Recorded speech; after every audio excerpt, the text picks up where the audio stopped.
right, all right. So I guess what I need to do is I need to reintroduce myself to people who maybe don't know me and explain what we're doing here tonight. Some of you already know, but some of you maybe not. So you're gonna make all the choices in this game. We're playing the Warlock of Firetop Mountain, which is a very nostalgic book for me. I played it as a kid when I was like 10 or 11 years old. It was a while ago, even though it was published even before that. It was published in 1982. It's the first fighting fantasy novel, or fighting fantasy game book, rather, by Steve Jackson, who wrote the famous sorcery books and advanced fighting fantasy and all the stuff that came after. There was like lots and lots of fighting fantasy books. And then there's this. So that was the first one. We lucked out last week when we started playing it. We rolled for our skill and our stamina, and we ended up having 11 skill and 22 stamina, which is 11 out of a total of 12. So almost the maximum amount of skill, and then 22 out of 24 possible stamina. So we're a very capable fighter. And then we have 9 luck, which is kind of average, maybe a little below average, but like good enough, just good enough, you know. Now having the Pick of Destiny, as you can see in our equipment list here, down here, at the, let me show you that right here at the bottom of the list, means we have +2 skill. So we already have 13 skill when we're fighting. We're starting to fight a ghoul that we encountered. I'm gonna recap what happened while I was muted. It was kind of funny. In a second, but we're fighting a ghoul, and like the ghoul has 8 skill, so we have 13, they have 8. It's kind of funny. It's kind of a big gap. So we don't need to shy away from fights. Is my point. We don't need to really be afraid of enemies. I do think we're probably going to be handily beating most of the enemies, or all of the enemies we're going to be encountering along the way. And that's all the way we went last week. You can see all of these corridors, all of these different rooms. Some of them we went in, some of them we skipped. We didn't go into some of the rooms, some of the turns we didn't take. The roads less traveled. We crossed the river, and we came all the way here to a room with some zombies. We went out here, we went through this corridor, and now what happened is that we decided to turn left. The reason for that is because last week I asked the viewers to decide who's this hero, who's this person who went into this dungeon to defeat the evil warlock, and apparently this person ended up being Left Person. This is the name, Left Person. This is who we're playing. Our hero.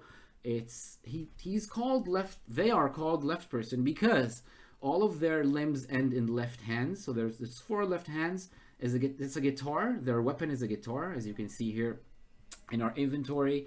We decided instead of a sword, which is boring, we have a battle guitar. That's the first entry right here in the inventory. We also have a potion of fortune. If our luck runs out, we can drink a potion of fortune, and then it replenishes all the way up to maximum. We have a bronze key, a black silk glove, which you can see here on Left Person's hand. We already put it on, the black silk glove. Left Person has slash style top hat and shades. So it's basically it's like a mutant slash is the person who's the hero who's going through this dungeon. We have a potion of invisibility that we didn't get the chance to use yet. A circular shield, which is going to shield us in case we take any damage in a fight. An adventure game book called The Adventures of Crumpet McMuffin, which is an in-game adventure game book that we purchased along the way. A silver crucifix, which is a piece of awesome treasure worth 4 gold pieces. A sword, an extra sword, and the Pick of Destiny that I just described, which means that we have even more skill when we fight. Most of the fights, we've kind of decided last week when we were playing through the first half of the game, we kind of decided most of the fights are not actual fights. They're more guitar battles, poetry readings, seduction, debate, and other kinds of interaction which leave our enemies stupefied and lying down on the floor heaving from one reason or another, but usually not fights to the death. Right now what was happening is that we met a ghoul. This staircase, which is the first time we went down a level, by the way. It was all of this dungeon was just one level, just flat dungeon, and now the first time we went down a level, we came to a chamber The chamber wasn't really described, except for the fact that there's 3 corpses in the chamber. So let me draw the corpses. There's a head. My awesome Roll20 art, by the way, the main reason to watch these streams, I think. This is a second corpse, and this is the third corpse. So what happened is that we needed to choose whether or not just to tiptoe through the room, which I dubbed the cowardly choice, the boring choice. And then there's 3 other options to look through one of the corpses. And all it said is look through the first corpse, the second corpse, or the third corpse. So thank you very much, Itai. I really appreciate it. I think that it's a hidden skill I never knew I had before I started doing these streams, because I'm enjoying it very much, and I think it's been going pretty well. If you can see the remains, what we have left from the art I drew in this dungeon before all of the different rooms we went through. So I think I've been doing a pretty good job. Anyway, I decided to go look through the second corpse, and then the game book, the paragraph I got to, it said you accidentally kick the third corpse while you're walking towards the second. That was goddamn bullshit, but it happened. We kicked the third corpse, corpse number 3, when we were walking towards corpse number 2. So maybe, just maybe, I say, this is actually corpse number 2, and this is corpse number 3. Just to try to make sense in this senseless description, you know, trying to make sense of what's happening around me, because I really need the things to make sense in my head. So I think this is number 3, this is number 2. We were walking towards number 2. This was our path. This is what we were doing. But then we kicked corpse number 3, and it turned out to be a ghoul. The ghoul stood up, and we started fighting the ghoul. So let's start the fight over, because I'm so confident in our fighting ability and our 13 skill. I'm just going to start over, and you can see the stats are 8 skill and 7 stamina, as opposed to our current 13 skill and 20 stamina. This is what we're fighting against. The ghoul is going to be very easy. So again, let me show you how fights go. I roll 2 6-sided dice. So we rolled a 10. We add our skill, which is a total of 13, so it's a 23. And then the ghoul does the same. So they start from an 8, and they roll 2 6-sided dice, and they need to beat what we got. So it's absolutely impossible with a roll of a 10 for us. So, you know, they rolled a 9. It's a good roll, but it's nothing. And they take a wound. Taking a wound means taking a wound for 2 stamina points. Each wound in a fight is 2 stamina, so that's down to 5 for them. And we can just keep this fight going. 2 and 2. We rolled a 10, and they rolled a 10, so that's yeah, another hit for us. Because even though we rolled the same, we're starting from a much higher skill value. And now another attack roll for us. 7 for us, and 2 for them. It's like a critical miss for them or something, but I don't think crits exist in this system. I'm not sure maybe they do. I think it's an automatic miss, but it's not double damage or anything like that. So yeah, last roll, 9 for us, 9 for them, and yeah, they're down to 0, and we beat the ghoul. So that was the first fight for today. Very easy fight. Thank you very much for alerting me for the fact that I was muted for most of it. We managed to correct it in time, and now we're gonna be turning to where you go when you win in the book. So yeah. Okay, the ghoul falls down, twitches, and dies at your feet. You search its body and you find little of interest. So there's nothing interesting on the ghoul. A couple of earrings worth 1 gold piece between them are in one of its pockets. That's interesting. 2 earrings worth 1 gold piece. So let's write it down. We started from a much shorter equipment list. Gold earrings, 1 GP worth. A little bit of treasure, not really valuable. We take them, blah blah blah. If you haven't already searched the first body, you do so. That's not what we wanted to do, but that's what we're doing apparently. You do so and find 5 gold pieces, which you may also take. You'll also stop here, rest, and eat provisions. Eating provisions mean we use one of these 9 remaining provisions we have, and we gain 4 stamina. So we don't really need to do that. We're not going to eat provisions. There's really no use for that right now. We can add 2 luck points for killing the ghoul. Oh, nice. Let's add 2 luck. We used 1 when the ghoul swiped at us. The ghoul got the first hit, and that was a luck, testing our luck in order to evade the hit. We made it. We were lucky enough. Yeah, now we're back up to 9.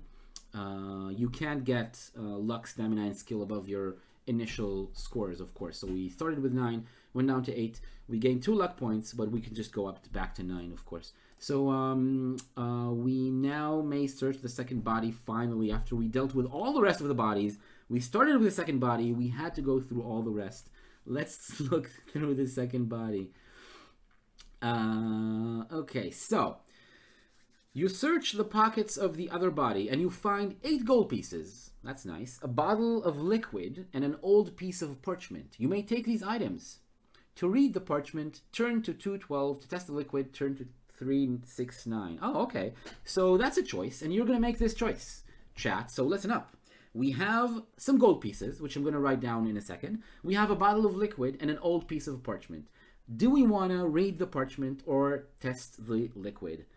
Or do you want to vote the parchment first? Anyone else want to vote anything else or support Itai in their in his first vote? Read the parchment. Yep, 2 votes for that. I think that's enough. Let's read the parchment first. Sure. So the parchment is very worn. It's almost illegible. Illegible? It says illegible in the book. I think they meant a different word. But anyway, it's yeah, it's almost impossible to read. It's a map of some sort, and it's titled "The Maze of Zagor." The Maze of Zagor. There's not much sense. Apparently, that someone that before I became invisible again. Yeah, so you can. It's very faded. It's almost completely impossible to read. So the room to the north. A room to the north is marked ... GER. I'm gonna write it down in chat so that you know what it says. So ... GER is a room to the north.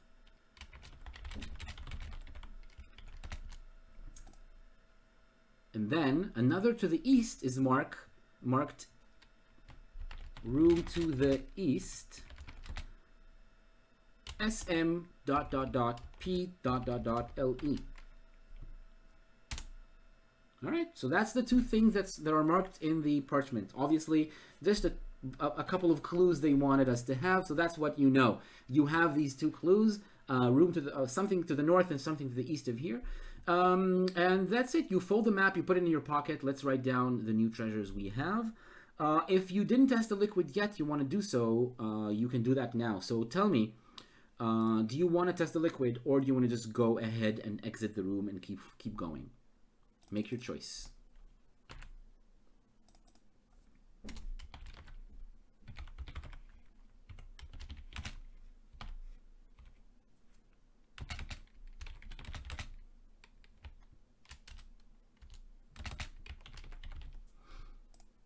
All right. This equipment list is getting smaller and smaller. We want to test the liquid, exit the room. So there's 1 vote each. So I want to have another vote. If anyone in chat wants to cast their vote and test either Itai, who wants to test the liquid, or UEA Pirate 72, who wants to exit the room. There's 1 vote each. Unless somebody else casts their votes, I'm going to be the tiebreaker. So don't let me do that. Don't let me make any choices in this game. I want you to have all the praise and the blame. Both the successes and the failures should all be yours, chat. Test the liquid or exit the room. Come on. Any votes? Anyone? Going once? Going twice? All right, so I'm going to choose to test the liquid. We're going to test the liquid. Let's see if it's going to be a smart choice. UEA Pirates is going to be either say I told you so, or be grateful that we did. So you swallow some of the liquid, blah, blah, blah. Yeah, we're going to turn to another paragraph. The liquid is smooth and watery. And as you drink it, you begin to glow. You feel euphoric and a little drunk at the same time. Euphoric and drunk. Your confidence grows and your weariness disappears. The bottle contains holy water blessed by the overpriest of Kainlishma. Kainlishma. It has restored your stamina almost to full strength. Increase your stamina to 2 points below your initial stamina. So we need to increase our stamina to 20, which we already are at. Exactly. That's exactly where we already are. Add points to your current skill to take the total to 1 point under your initial skill. And you may add 4 luck points for making such a lucky find. Well, exactly true, my friend. Lucky but unhelpful. This is exactly, technically, theoretically, the right choice, but really didn't help us at all. All right. Yeah, so that's basically it. 4 luck points. Yeah. Well, that's a lot. That's good. That's very good thing for the next playthrough. If you ever play this game again, you find a bottle of water and you want to test it. If you are wounded or missing any luck at all or any skill, go ahead. We're gonna just leave the room to the north. So let me draw it in the map because I didn't draw an opening to the north. It's gonna be a corridor going that way.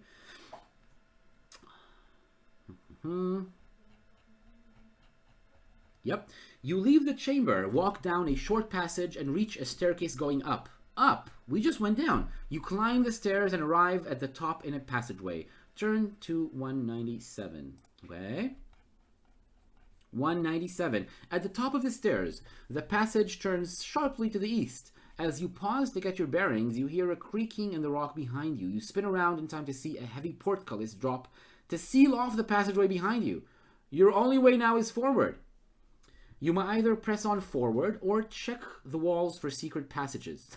Okay, that's kind of funny, isn't it? I mean, there's a portcullis that just dropped down behind us, but it's a game book. And if they just didn't give us the option of going back, we wouldn't be able to go back, which I find quite weird.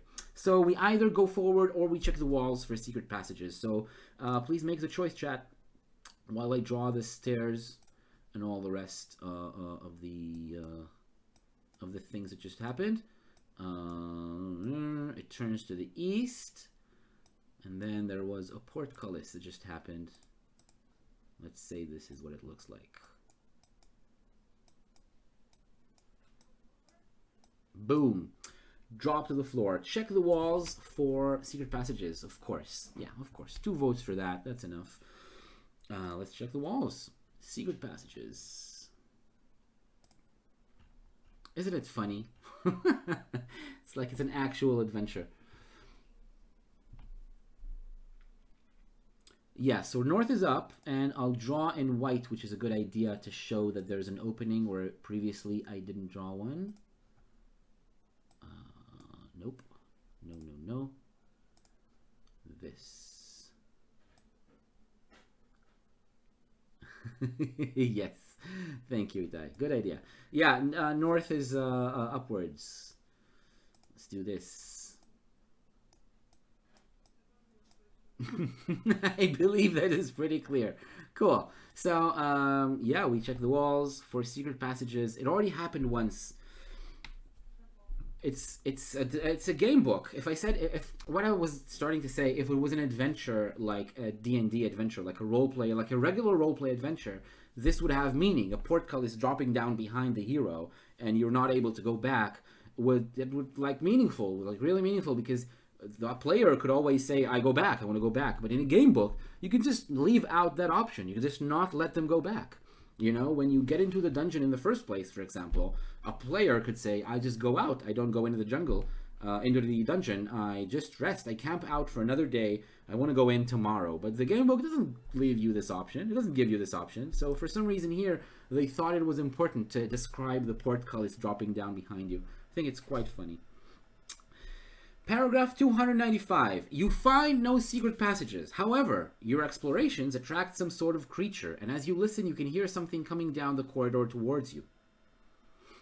To find out what sort of wandering monster you have come across, Turn to 161. You must find the creature, and if you defeat it, you may press on down the passageway. Blah, blah, blah. Oh, wow. I didn't know that. There is a wandering monster table, apparently, of some sort in this book. So we need to write down that we're in paragraph 48. 48? Oh, 48 after we defeat the creature. So we're going to go to 48 when we win. So I'm going to write down 48 to remember. That's what the game tells us to do. Write down 48, because that's where we're going to go. That's the paragraph we're going to go to after you defeat the monster. But now you go to the random monster encounter. Yes. Okay, so your tappings and scrapings at the rock face as you search for secret doors and passageways resound through the dungeon corridors. All kinds of creatures are walking through the dungeon, apparently. You can make noise and attract them. I didn't know this was part of the rules, but apparently that can happen. You need to roll a die, and that will tell you which kind of monster appears. So the higher it is, I see, the tougher the enemy is. So let's hope we roll low, I guess. I don't think it matters too much. We rolled a 4. A 4 on the d6 means a giant rat. Oh, a giant rat is actually very easy. So, yeah, giant rat. Let's write down the skill. It seems like an academic exercise because they have absolutely no chance of defeating us. Rat is skill 5, stamina 4. So, yeah, let's do it. Even though we have about 0, or actually, is it? No, it's not absolutely 0, but it's around 0 chance of losing. We roll a 3 in our skill roll, and they roll a 7. We still win because we have 13 skill. And then second combat roll, we roll a 9, they roll an 11, and we still win. So that's 2 wounds, 4 stamina total. We beat the giant rat, and we go on to paragraph 48, which is what we're supposed to go to. That was nice. That was a nice way to implement a wandering monster encounter. That's pretty nice. Okay. You're in an east-west corridor. If you go east, you will turn a corner northwards. To go this way, turn to 391. To go west, turn to 60. An east-west corridor. Wait, what? An east-west corridor? That's weird. We are in an east-west... I'm invisible again. Look, I'm invisible. I'm a ghost. No, that fixed it. Okay. We're in an east-west corridor, but that's weird. That's a weird description. Look at that. We're in the east-west corridor. That's the corridor. And we need to decide if we need to go east or west. Yeah, but didn't you see I was kind of transparent a little bit? The filter acts out a little bit sometimes, and I become partially like, there's like static, like I'm a ghost, a techno ghost of some sort. No, maybe I'm the picture is too small, I guess, for that. So we have the option to go east or west, which is, yeah, probably the holy water. You're right. But isn't it weird? We can go west, but there's a portcullis. So what do we choose? Make your choice. East or west? Do we go east or west in this east-west corridor? Right here. It's curious to me. That's a very curious bit in this book. East or west? Go ahead.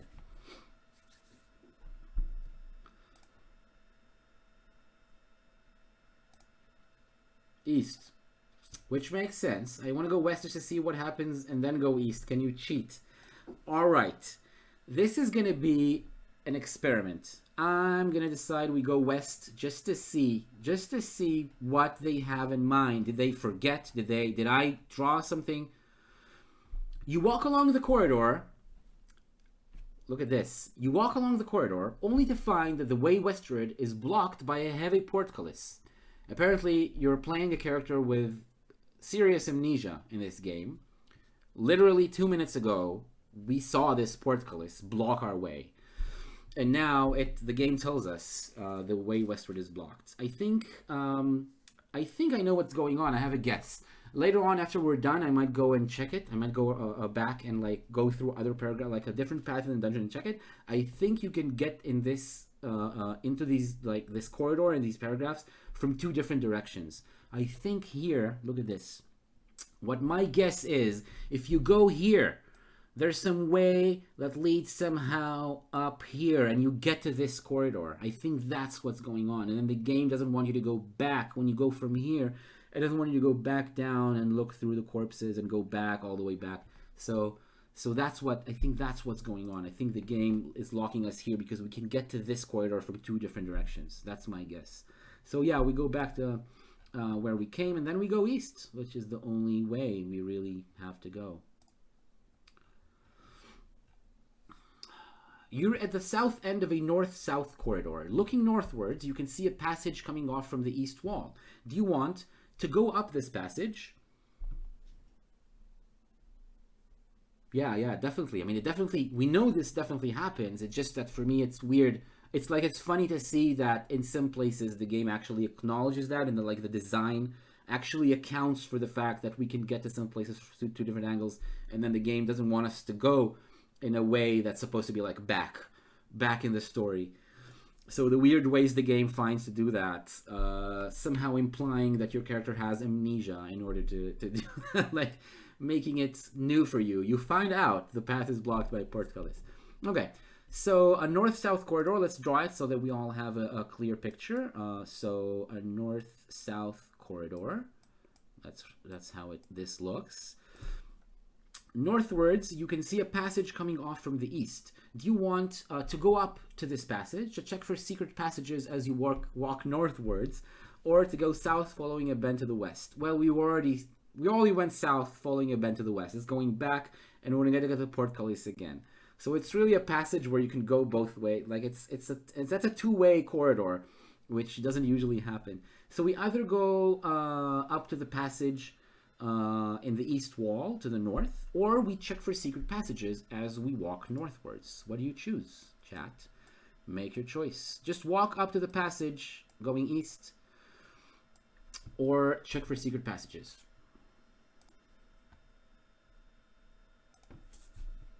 This game is teaching me a lot about designing choose your own adventure game books. Yeah, I kind of think there's a way, there's like checking for secret passages makes noise, and there's like a chance that to attract a monster. So we don't know. I'm invisible again. We don't know which one will happen. Well, both good and bad things, Itai. I think it's teaching me, like, for example, that I need to be mindful of which ways I have to go to reach certain paragraphs, and then if I can get from different directions, then the player is going to expect to be able to go both west and east, right? If I get there from the east, the player already knows what happened east of here, and if I have a way to go east from the paragraph, it means the player is really just doubling back and going back, and I need to be aware of that. So, for example, here when we fought the ghoul in this room, when we fought this room here, right here.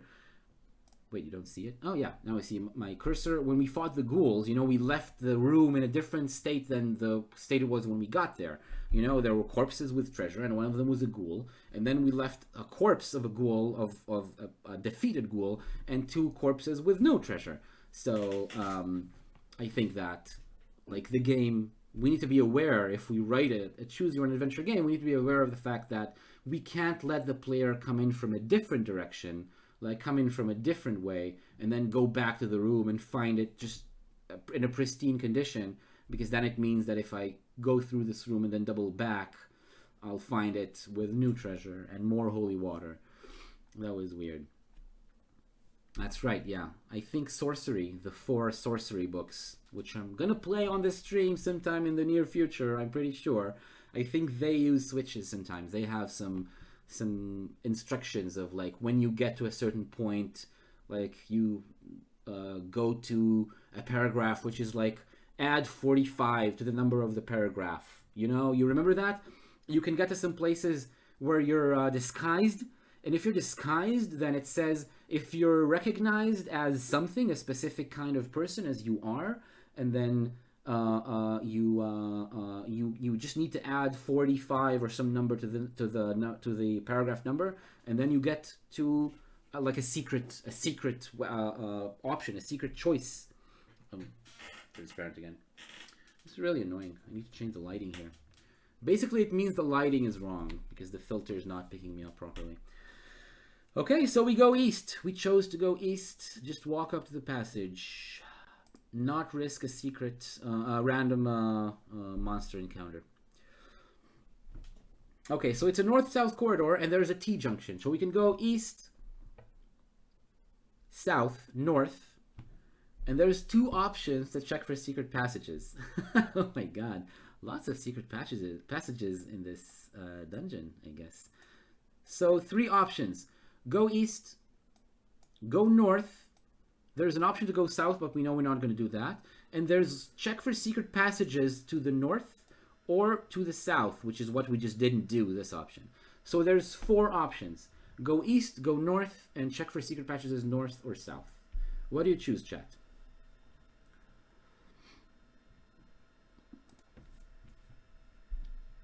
A Choose Your Adventure board game? What is it called, Itai? Check secrets. To the north or south, though. To the north. Okay, so UEA Pirates chose to check secret passages to the north. Yep, and it seems to be a clear majority that checking secret passages to the north. Let's do that. Let's go north and check for secret passages on the way northwards. 2, 3, 4. Blah, blah, blah. Okay. You find no secret passages. However, your rummagings attract the attentions of something sinister. Oh my god. It happened again. When we're done, we're going to go to 43. That's the paragraph we're going to go to after we're done with the wandering monster. And now we're going to go fight the wandering monster. Let's roll a d6 to see who it is. 3. Yep, it is the cost. It's true. Legacy of Dragonhold. I'm going to check it out later. It's a gremlin. A gremlin is only slightly stronger than a rat. So that's our adventure sheet. Let's go back here. A gremlin. A gremlin has 6 skill and 4 stamina. Am I right? Yep. This is a gremlin. So let's fight. First round, 2d6. 7 for us, 6 for them. We win this round. Second round, we roll a 7, and they roll a 3. Okay, so with our skill of 13, we handily beat this poor gremlin with a skill of only 6. And we deal 2 wounds, taking their stamina all the way down to 0. All right. We're done, and we go to paragraph 43. A north-south passageway to go north or south. Excuse me if I don't go south, because it's just going back. No XP, no. You don't go up levels in this game at all. You get treasure and new magic items and stuff. That's what you get. We don't go south. We're already south. We go further north.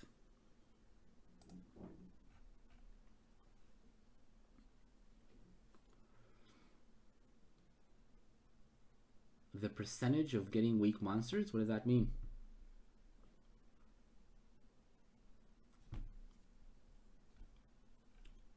$354. Okay, so there's a passage. We can go west or south, and then we can... Okay, look for secret passages again. At some point, there's gonna be a secret passage. The way bends westward. And there's secret passages to the south, secret passages to the west, and we can go. We can just blithely go west. So basically, that's the 2 options. Either we just go west, or we check for secret passages on the way. 2 options. Cast your votes. At some point, at this point, I want to check for secret passages all the time, because there's bound to be one at some point, right? So what's the votes? Secret passage. Cool. 1 vote. Any more votes? Either just go or check for secret passages on the way.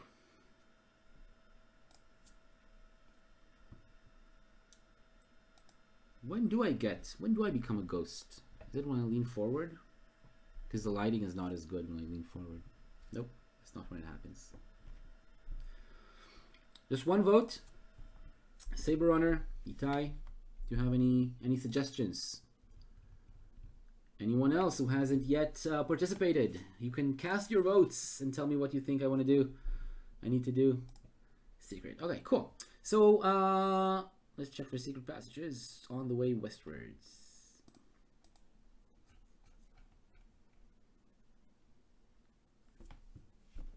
Well, there are no signs of any secret passages, but you suddenly hear footsteps coming towards you. To find out what is coming, turn to 161. Okay, when we're done, we're going to go to 117. No secret passages here. Let's go kill a weak monster. If we got like 5 XP for each one, that would be fun, right? That would be good. Like 5 XP for each one. Alright, a D6. We rolled a 3. It's another gremlin. It's another gremlin. 6 skill, 4 stamina. I'm not going to bother writing stuff down. I'm just going to roll the dice until we win. 12 for us. 10 for them. We win this round. 2 stamina gone for them. 5 for us. 2 to them. So that's another win for us. The gremlin is defeated. So basically what's been going on for the past several minutes is that you've been going through this dungeon, swinging your awesome guitar, right? This awesome magical purple guitar that you have on your back, just tearing apart gremlins and rats and different dungeon creatures, like random dungeon creatures who are just going around minding their own business. You've been walking and like tapping on walls and knocking on the walls of the dungeon, making echoes, making sounds. Monsters show up, you just kill the monsters and you go on. That's basically what's happening. That's the game. That's the story of this part of the dungeon. East-west passageway. We go west because we know that to the east we've already been. A crossroads. Okay. All right. This is a bit more interesting. We get to a crossroads, and this is a 4-way... Sorry. This is a 4-way intersection.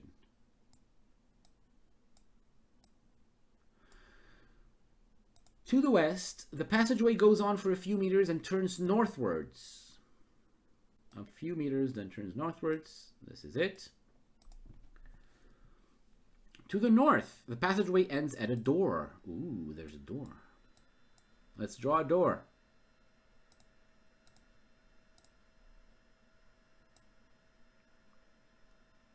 There's a door. All right. And to the east, the passage continues and eventually turns southwards. That's where we came from. Looking south, the passage goes on as far as you can see. So it's need to delete all that shit. Keep going south and south as far as you can see. Okay, so we now have 3 options. We're not going to go back east, even though there's still some stuff to do there. So if you really want to go east, say so. Or I think the 3 options that make sense, either going south, west, or north. Cast your votes now.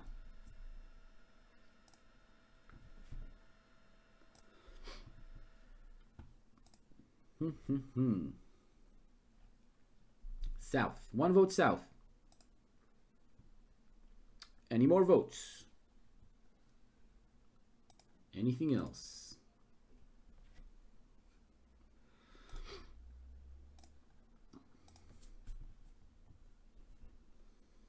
South. 2 votes south, going once, going twice, and gone. South. You follow a long, narrow passageway which goes south, then east, then south again, until you eventually find yourself at a crossroads. Turn to 267. But how do I even draw this? A long, narrow passageway. It goes, what? Like this? Oh, man. Some proportion is wrong here. It's something... I drew something wrong. Okay. Let's go to where we need to go. Let's see if we recognize this place. I have the feeling we're going back. Okay, now we have a crossroads again. Oh, my God. It's a 4-way crossroads again. Oh, no. What do I do? Okay. I need to redraw some of this. I need to redraw some of this.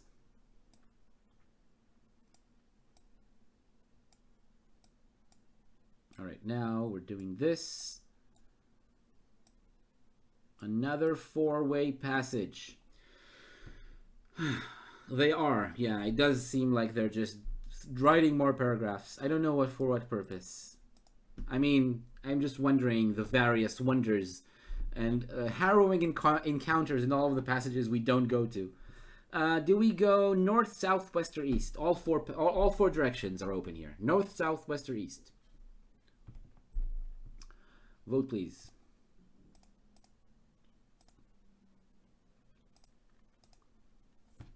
West.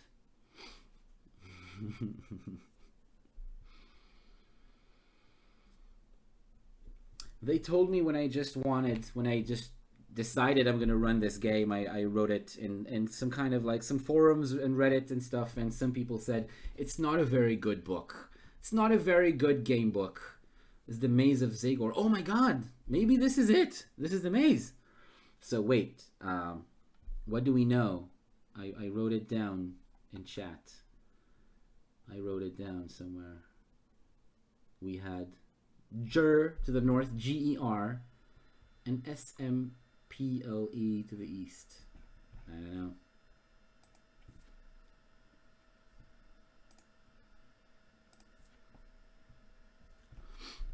Yeah, apparently north and east is somehow, for some reason, it's interesting, but I don't know what it says. So north, east, south, or west. I have one vote to go west. Any other votes? Yep.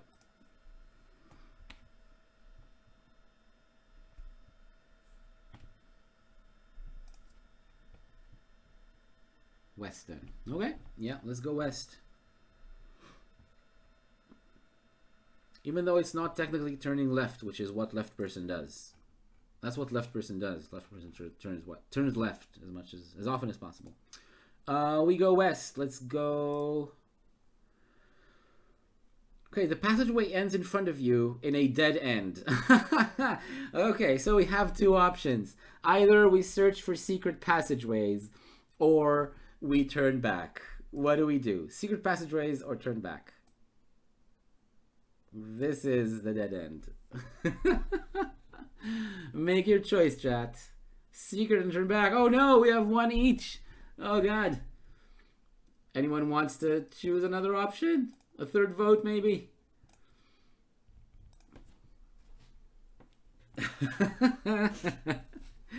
Kill more rats. Get 5 more XP. I'm gonna be the tiebreaker if nobody else votes. Going once. Going twice. All right. I'm gonna choose to search for more secret passageways. That's what I'm gonna choose. Yeah.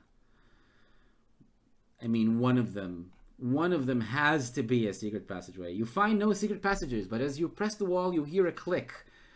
You feel dizzy and slump to the ground. When you come to, you do not recognize your surroundings. What? There's a trap. We triggered a trap. Oh my god, this game baited us so hard and we fell for it, Itai. It's you and me. It's the two of us who need to be ashamed. Oh god. Okay. Okay. It's a bend in the passage. Okay, so you lose consciousness for a while. You wake up at a bend in the passage where you may go either west or south. West or south. Go west, go south. Or check for secret passages going west or south. Okay, so that's, again, 4 options, west or south. But I think that's... Okay, that's where we already were. We already were here. Yep, we already were here. Oh my god, that's awful. That's just awful. Yeah, we should. We should cheat, really. We should show them at a crossroads. Yeah, so let me tell you where we are. I went ahead and I cheated a little bit. I checked to see where we are, just because I really don't want to lose our place on the map. And we're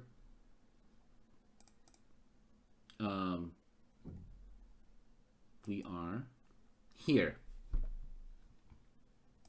This is where we are. This is the place where we are right now. Okay, so we're at this bend. So now basically tell me, do we go south or west? Because we know south and west there's no more secret passageways. We know that. So either we just go west or south. West. Yep, keep going west like we did before. Any more votes?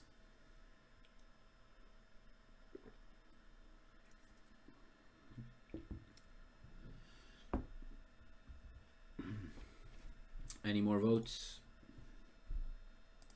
All right. We're going to go west. Let's go west.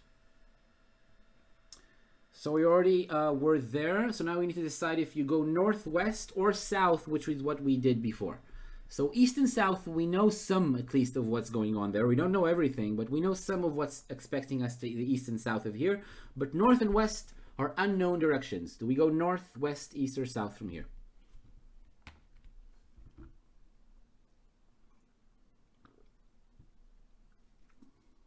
This game, I swear to God, I remember sorcery was like written in a more, yeah, another. I mean, it's the same intersection technically speaking. Sorcery was written better, right? It was written better. There's some places there where you felt the game was like cheating you, where you said, do you go through the path or do you explore through the forest or something, and then you get to the same paragraph. But generally speaking, it's written better. It gives you the choice that you're progressing all the time. There's no dead ends and just meaningless fights. You're standing outside of a door, outside a door at the north end of a north-south passage. To go south, we just came from the south. To go through the door, let's go through the door. Every step here is a paragraph. Okay, you've entered a large square room. Broken pottery lies scattered all about. One large clay vase is untouched and full of clear liquid. Interesting. A large bowl is full of gold coins. As you enter the room, the door slams behind you and you swing around to face a strange-looking creature, half man, half bull, who is glaring at you. He is a minotaur. No, the same creature. Hila, welcome back. It's the same guy. It's still left person. You want to be reminded of what left person looks like? This is left person. They're still going through the dungeon.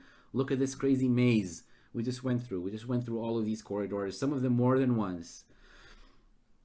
Okay, so we just went through this door. We went to a room. There's broken pottery all around, blah, blah, blah. And there's one vase, which is full of clear liquid. Clear liquid. Let's fill it with liquid. Yeah, there it is. And the door slams behind you, and you look at a minotaur. The minotaur stalks towards you. He lowers his head, horns pointing at your chest, and charges. You must fight him. Okay. After 3 attack rounds, you maneuver yourself around to be able to run through the door. You may wish, if you wish to escape at this time, blah blah blah blah blah. We can escape after the fight. Break the vase. We might break the vase afterwards. I think the vase is going to be interesting after we beat the Minotaur. So right now I think we're not breaking it yet. The Minotaur is supposed to be a formidable opponent, but because we have 13 skill, I suspect it's not going to be so. It has 9 skill and 9 stamina. So what is this fight?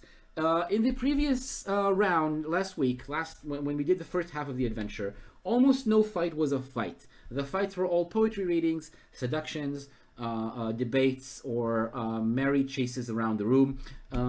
Please tell me what we do, considering the fact that our weapon is a battle guitar and the pick of destiny. That's what we fight with. That's what we enter the combat with. What do we do instead of fighting the Minotaur to the death? Throw your voice. Oh, I like that. So we throw our voice. What is the purpose? Well, what do we hope to achieve when we throw our voice?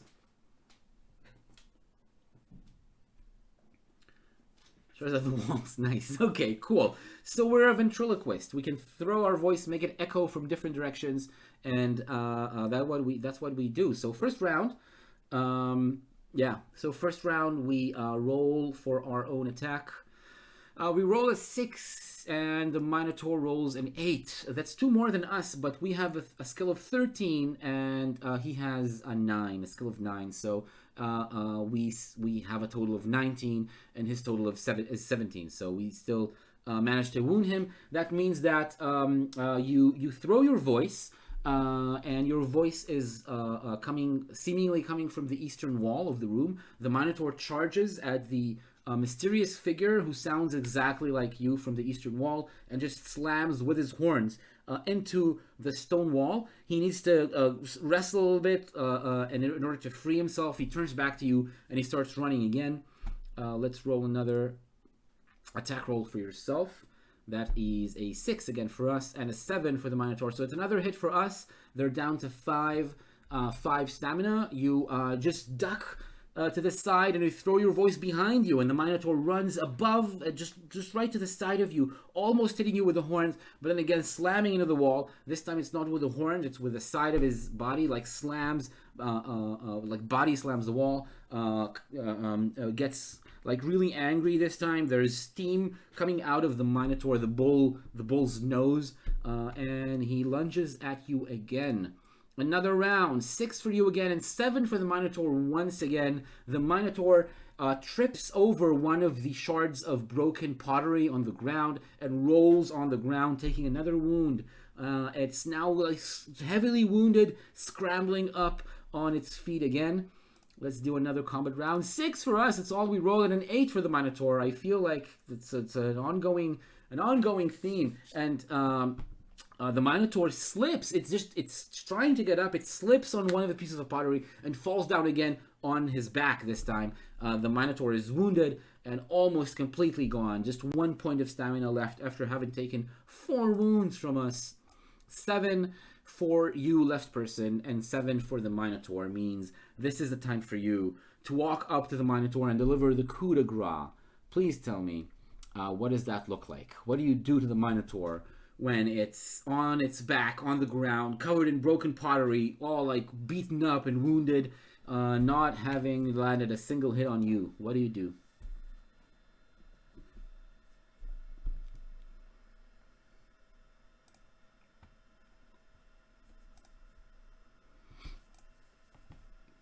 What is the coup de grace, chat? What do you do to finish the Minotaur off?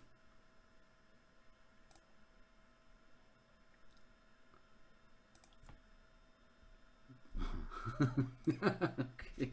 So I'm going to combine these 2 suggestions.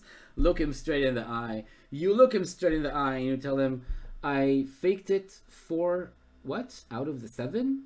What am I missing? What does that mean? I faked it 4 out of the 7? And whatever that means, you say it. I faked it 4 out of the 7. And you smash the guitar on his face. Your guitar is a magical guitar. It's a weapon. It's made of steel. So what smashes actually in this situation, in this instance, is the Minotaur's face. He dies completely smashed on the floor. And your guitar is now covered in the glorious blood of the Minotaur. You are victorious. I would describe you standing sweaty and breathing hard in the middle of the room, but in fact you barely even moved. You just ducked out of the way once, and except for that you threw your voice. So maybe your vocal cords, maybe they're a little bit sore. Your vocal cords are a little bit sore. You need to do some vocal exercises to get back to good to be ready to keep going. Blah blah blah. We can escape. We didn't escape. We killed the Minotaur. Oh, curious. You can. And now this room says, if you've already been in this room on this adventure and killed the Minotaur, you find it empty, leave and turn to 54. Well, apparently the vase filled with clear liquid is meaningless. There's nothing we can do about it. But I'm still. Oh, and a large bowl. Oh, okay, sorry. No, there's more to do in this room. Sorry, yeah, there's treasure. Now we get to the point where we look through the treasure. Okay, so you sort through the broken pots and find little of interest.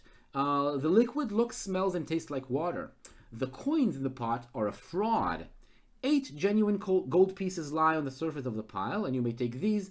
but underneath are merely painted pieces of pot. Pieces of pot. As you tip the vase out, it slips and breaks. Wait, we didn't choose to tip the vase. Okay. I mean, he last said break the vase anyway. So let's do that. We break the vase, it slips and breaks. A red-colored key appears, hidden inside a false bottom in the bowl. You may take this key. It is inscribed with the number 111. Nice. We have another key. That's a second key. In the intro to the adventure, we heard some rumors. The rumors are that there's a chest with two locks with all of the Warlock's treasure.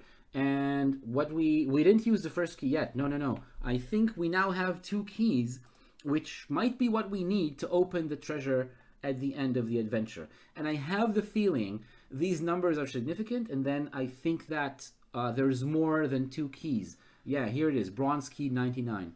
Yeah, you definitely remember right. So now I'm gonna add to this key 111. We have two keys, and I think there's more than two keys in the adventure. I'm gonna move this. Let's move this out, the equipment list.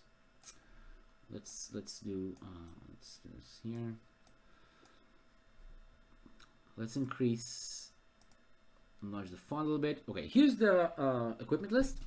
We have a bronze key labeled 99, and this is labeled 111. I think this is like the numbers are something we need to have to get to the right paragraph at the end when we have the right keys. And I think what this hints towards is the fact that there's real keys and there's false keys. So the keys that we need to have, and there's false keys that are going to lead us to a bad outcome of some sort. Yeah, okay. Okay, interesting. So we have 8 more gold pieces. We now have a total of... This is tiny. Why is this so tiny? Boom. No, more. We have a total of 54 gold pieces. I don't think they intended for us to be this rich going through this dungeon. It seems like we already found a treasure. Pretty much already have a treasure in gold pieces. But let's keep going. Go to the next paragraph. Blah, blah, blah. Yeah, and we go back. We just go back to where we were. So we're at this crossroads again. This one right here. This crossroads right here. So we need to decide where to go. North we already went. West is completely new to us, and south and east are partially explored. So do we go east, south, or west? Cast your votes now.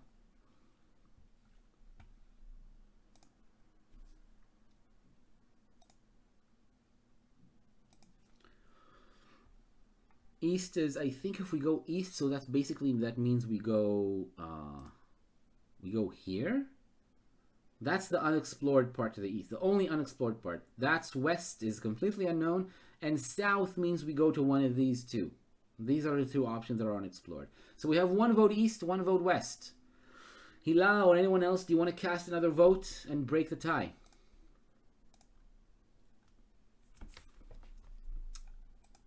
Going once. Going twice. And sold. Okay, so I'm really curious about going to the east. I really want to know what's in this way. This passage. Wait, my cursor is not here. Yeah, now it is. This passage, going east. I want to know what's going on there. So I think I want to go back east and explore it a little bit more. So let's go to here. We're going to go through some paragraphs we already went through. We go south. West. Oh, Hila. Last possible moment. Okay. So we go west. We don't go east, even though I wanted to go east, but I don't have a vote when there's a tiebreaker. So I'm only the tiebreaker. I don't get a vote normally. So Hila said west. There's 2 votes west, and that means that we go west. No? Didn't you mean west, Hila? We're here. This is where we are in the map. Okay, this is the place where we're right now.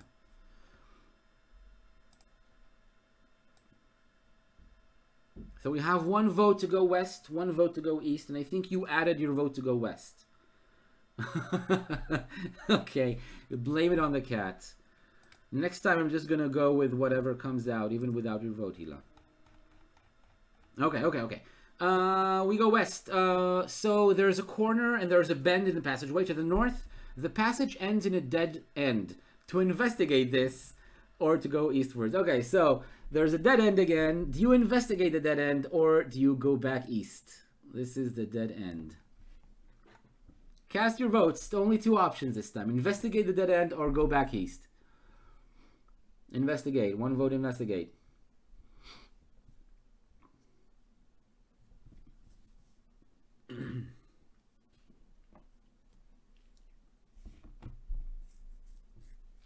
One vote. Going once. Going twice. And sold. We investigate. Yep, we need to find a nothing. That's right. Yeah, that's exactly what we need to do. So 3 votes investigate. That definitely means we do this. We are standing at the north end of a sort, blah, blah, blah, to investigate the wall. Another meaningless paragraph. Okay. You find no secret passages, but as you press the walls, you hear a click. You feel dizzy and slump to the ground. When you come to, the surroundings look strange. Oh my god, it happened again. Is it the same thing again? It's a crossroads. There was a trap again. Yes, well, it turned out to not be the right move, City of Mist, if you know what I mean. So, we got hit by a poison arrow again, and then we wake up at a crossroads. Do you realize what this means? That there's multiple traps here. We get hit by poison, or something hits us over the head or something. I don't know exactly what it is. We go under, we lose consciousness, and then at some point we wake up. And then we wake up, we're at a crossroads, which means that somebody showed up, and they dragged us to a crossroads, and they just left us there to wake up. Like, there's someone who's like the caretaker of this place, or the guards or something, or maybe it's just a wandering monster. Maybe it was one of the giant rats or the gremlins or whatever, and they just find us, and instead of killing us and eating us, which is what we would do if we met them, they just drag us to a crossroads. They leave us there, and they say, haha, they won't know where they are. They're like, they mock us, and they go away. That's what happens. That's what this description is implying. I don't know. I hope we do, City of Mist. Yeah. Nobody wants that. Nobody wants that shift. Dragging adventurers, confusing adventurers. Okay. So we are at a 4-way crossroads. Do we go north, south, west, or east? Make your choice blindly. North, south, west, or east. Cast your votes. Yes. East. 1 vote east. This is a metaphor for something. I'm not sure what yet, but it's a metaphor for something. 2 votes east. Any more votes? Anyone wants to say something else? Northward. 2 east, 1 north.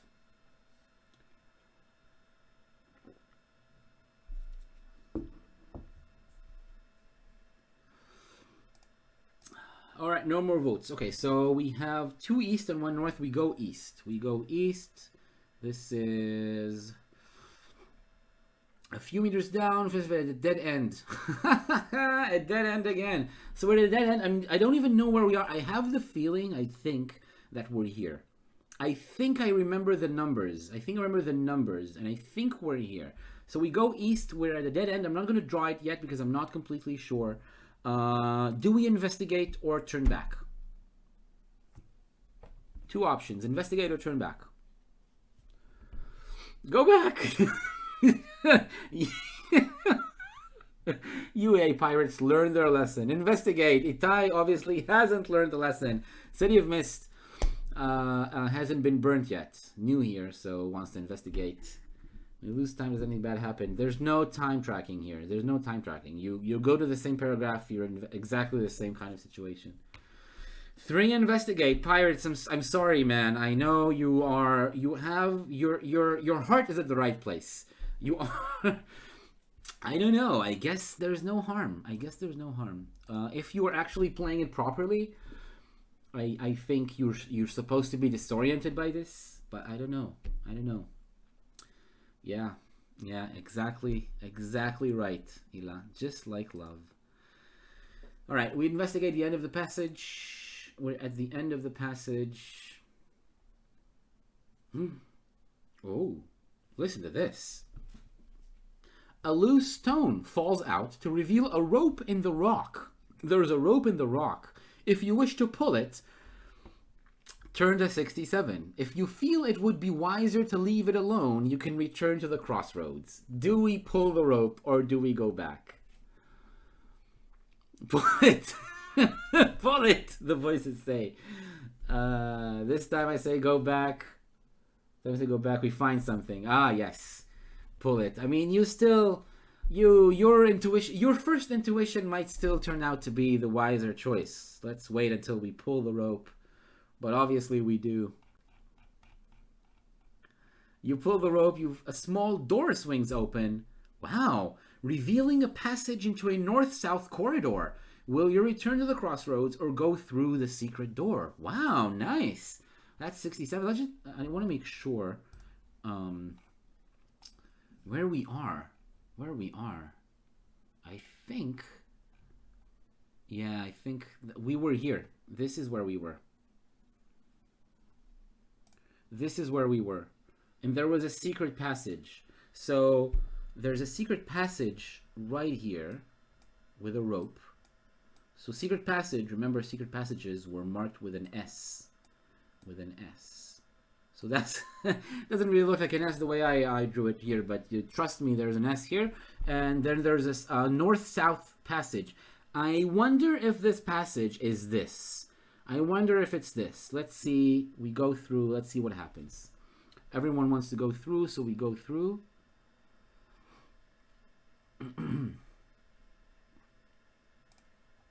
Let's see where we get to. Through the secret door. You're standing in a north-south passage. To the north, you can see a passage off to the east. To investigate, turn to 52. To the south, a passage turn westward. Okay, so where we got to... Look at this. Look at this. Where we are right now. I mean, we all do to a point, Itai, but I think this is where we are. This is where we are. This is where this secret door leads to. Okay, which means that this secret door, if we looked for secret doors here, we could find the way to get here. So this is like, we're starting to piece together this dungeon. And right now, we are here. We are here. Let's make an X instead of that. We are where the X is. So, this is where we are. So now we need to choose to go north and east, or north and go back to the passage here and then go south, because all the rest, look at all the rest, all the rest is dead ends, right? So either this direction or this direction, basically. No, there's a map. There's an actual map at the beginning of the book in the tips of how to get by. One of the tips is draw a map. Make sure you draw a map as you go by, especially because this game is supposed to be played multiple times, and you're not supposed to do it the first time around. You're supposed to die and lose like a few times before you get it right. So you're supposed to have a map for the next playthroughs. So either we go north and east, which is what Pirates voted for, or we go back to the passageway to the west, to here. And we go down south. It's basically the two options we have. Yeah, there's dozens of these books.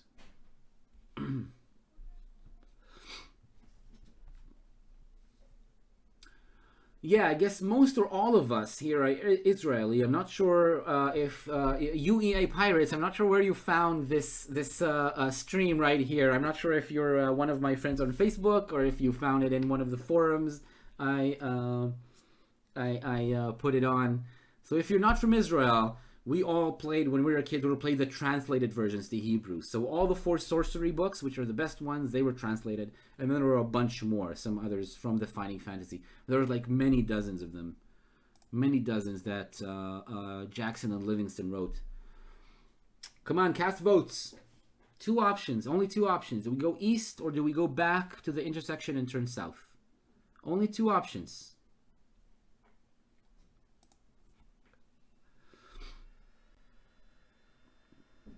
On Facebook. Oh, cool.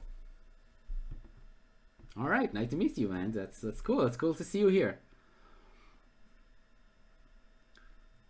East. Cool. That's 2 votes east. Any other votes?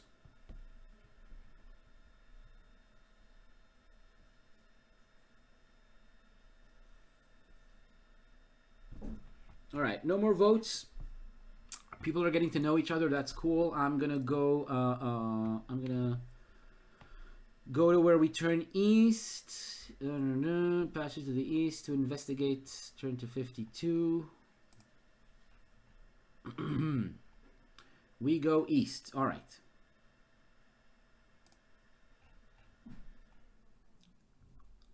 Okay, an east-west corridor. To the east is, guess what? A dead end. To the east is a dead end, which you can investigate. To the west is a similar junction. A familiar junction, sorry, a familiar junction. So either we go back or we investigate. Cool. Thanks for joining us, Pirates. That was awesome to get to know you. I'm going to stream every week, 8:30 my time, which is 6:30 GMT. So England time, it's 6:30 every Saturday evening. And you can also watch us play role-playing games on Monday night, 6:30 GMT. We have a live comedy improvised fantasy game that I play with a bunch of my improviser friends. So you can now watch us on Monday nights play. Thanks for coming. Yes, invite everyone.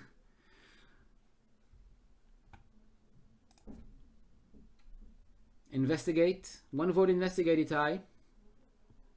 City of Mist or Hila or anyone else, do you want to vote? You want to cast your vote. I feel like this is where I came in. Where? What do you mean this?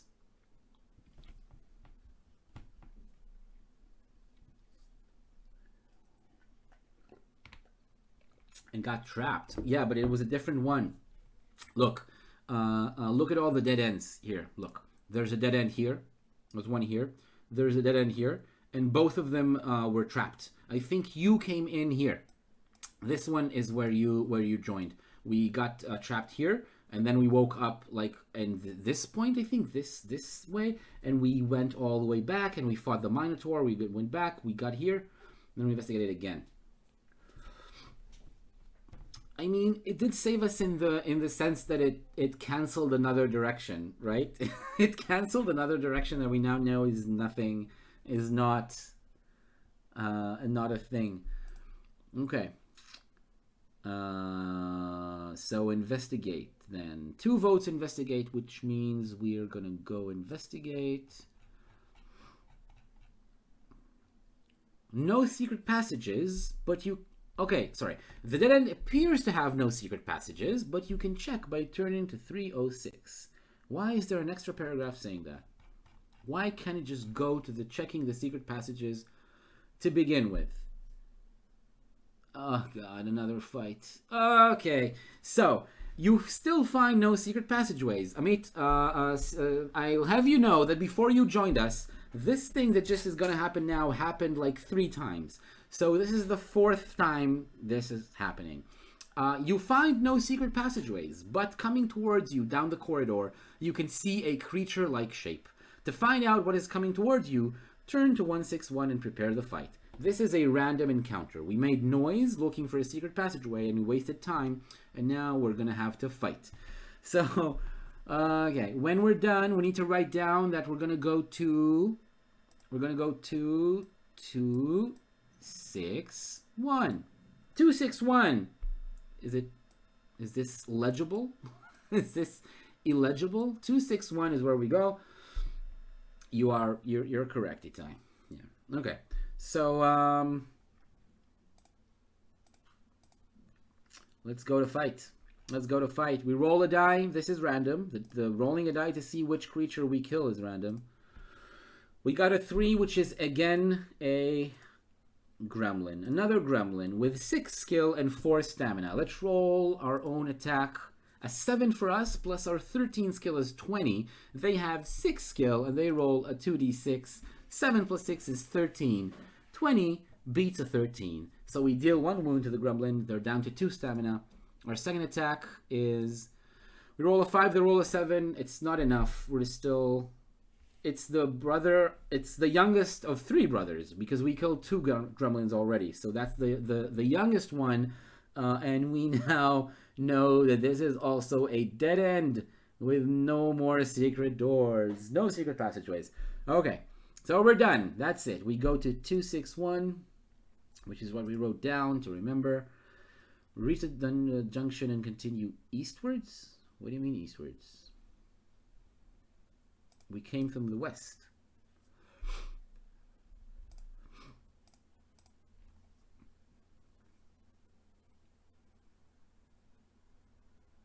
$291. Oh, I wrote 26. That was okay. Nope.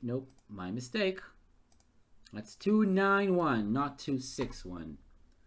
When we are done, I almost jumped to a different part of the adventure. Okay, so blah blah blah. We went back. The west is familiar junction. Another passenger control leads off to the north. What? What is this?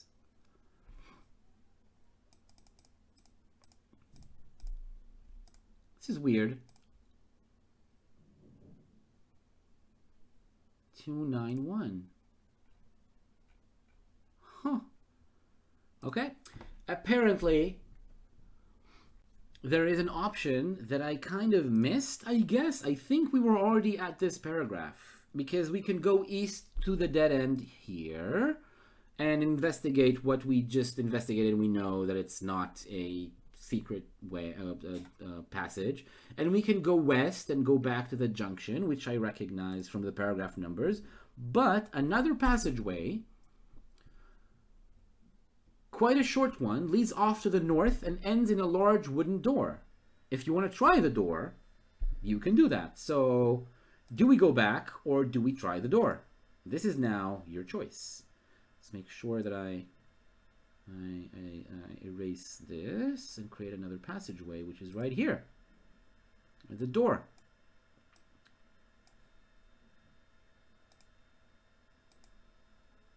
Door, of course. Of course you want to try the door. That's a door. Let's say that's a door. That's a very pretty door. We're gonna go try the door. Okay. I can already tell this is going to be interesting. Okay. So the door opens. You open the door. You're in a small smoke-filled room. Sitting in the room around a wooden table are 4 tiny men, each about 1 meter tall, so quite short, but all are apparently fully mature, with weathered skin and long bushy beards. So small but bearded. I don't know if it's orcs. I'm invisible again. Nope, I'm back to being solid. So, bushy beards. They are cursing, laughing, and joking as they play a card game. Each one is leaning back in his tiny chair, puffing a long clay pipe. Wow, they look like they're really... yes. They're really having a nice relaxed day. On the table are a number of copper coins and 4 mugs of ale. As you walk in, their merriment stops. They're on their guard, but they don't appear to be too dangerous. One stand up and he says, "Hey, that's not nice manners. Just barging in on a game of cards with a couple of friends playing a game of cards together." And he says, "Yeah, you're not even knocking before you came in. Just opened the door and went through." And the others nod and say, "Yeah, that's really rude. That's not a polite thing to say. A polite thing to do to a bunch of friends just hanging around." So basically your options are try to befriend them, chat and try to befriend them, Apologize, bow, and leave the room. That's the second option. Offer to join in their card game. Or draw your sword and go for the leader. That's the options.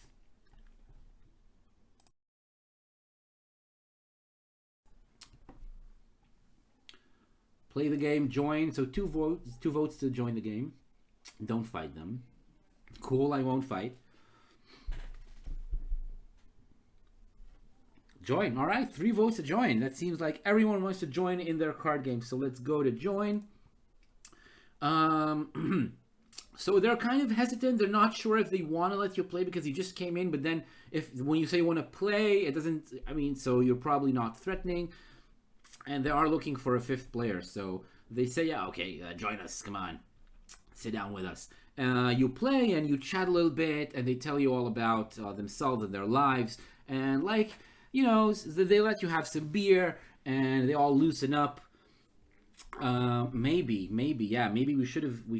there's like in the dungeon you can get a beard, like a fake beard to go around with, but we didn't find that on our way, so we don't have a beard. So now they seem to be quite friendly, and they tell you stories about their lives and their homes. So basically the 2 options you're given here is either to play fairly or to cheat. Do you try to cheat in the game, or do you play fairly with them? That's your 2 options.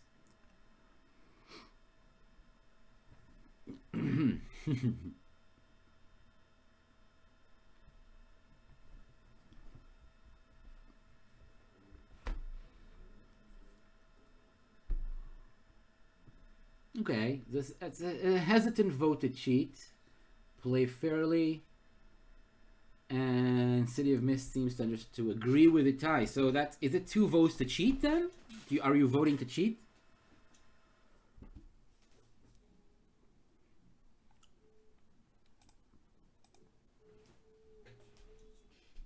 Fair. Okay. So yeah. So you're we're too scared. Basically, too scared to get caught. I want to play fair. So yeah, you just play the game. It's a game that you're not really familiar with, but the rules are pretty simple. Let's see. The luck of the cards may or may not be with you. So you're playing, and it's a luck-based game. You have like a draw of the cards, and you need to match them in sets. And basically, you may leave all luck to the cards. Just draw whatever you have. Try as best as you can, and try to win. Or you can try to use your luck to help you. Using your luck meaning you actually test your luck score, which is right now, I'll remind you, is at a 9.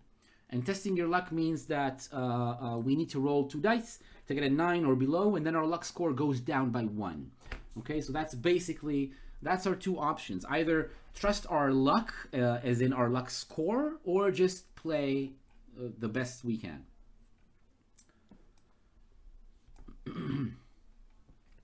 Which option do you choose, chat?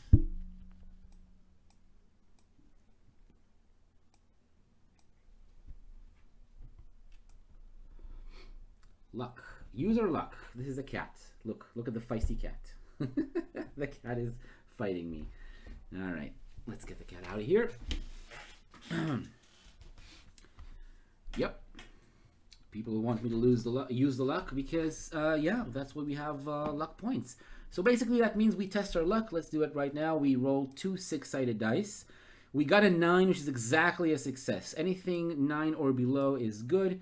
And we also decreased our luck by 1 point down to an 8, which means that we lost just a little bit of luck, but we got lucky this time. You're lucky. Throw 2 dice and see how many gold pieces you win. Okay. Yeah, basically that's it. We win 2d6. Yeah. 10 more gold pieces. We're now up to 64 gold pieces. This is what we have. 64 gold coins. This is someone who needs to get banned. Let me do that right now.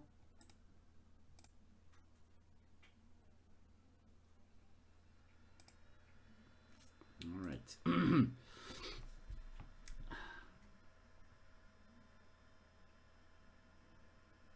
Oh, there's more. Oh my god, so much spam.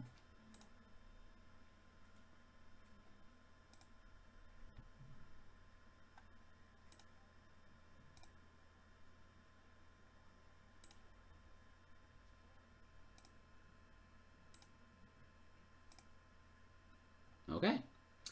Yep. I think I banned everyone who needs to get banned.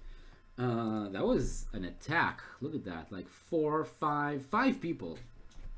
Alright, the bots try to invade us. So, yeah, we won 10 gold pieces. 10 gold pieces bring us at 64. Did they ever think anyone's going to have anything to do with 64 gold pieces? I think, yeah, that's probably them. They start spamming you as you win the card game. They go, hey, want to become famous? Click here, and there's like a link appearing in the air. They're magic dwarves who just are very adept at getting people to click through and get to their scammy websites who promise you more followers. So yeah, basically that's what they try to do. But your luck holds, and you don't get trapped by any of their scams. And you're able to actually get some money, to win some money off of them. Yeah, if you won, you may add 2 luck points for your good fortune. Oh, we get the luck back. Sure thing, buddy. Why not? We're back up to 9 luck. We never get less. We never go down than like 90% in this game. We're done with the game. Yeah, so the game is over.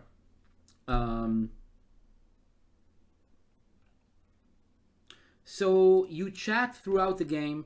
They try to scam you. They can't. So they just keep talking, and they try to be friendly. At some point, you try to get the sense. You kind of get the sense that they want you to stay with them.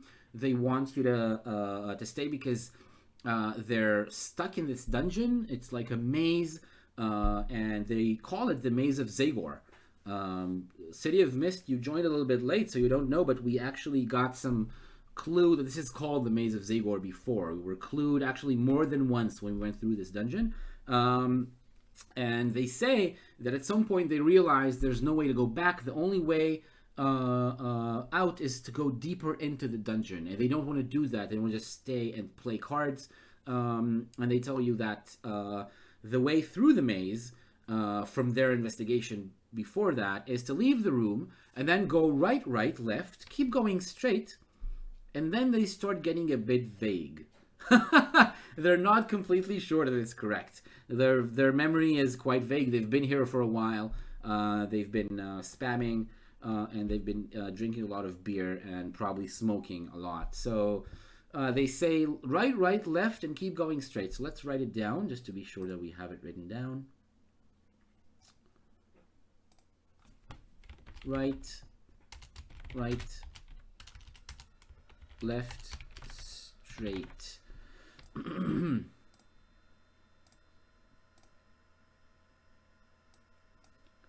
Right, left, and keep going straight. That's the instructions that we've been given in this room. Right, left, and keep going straight would get us back here. Look, we go out of the room, and then we go right, left, and keep going straight. It's either here or go back to the trap. So I guess this is the only way we didn't investigate, isn't it? Isn't that the only way, the only path we didn't check? I think this maze actually kind of got to me. I feel lost.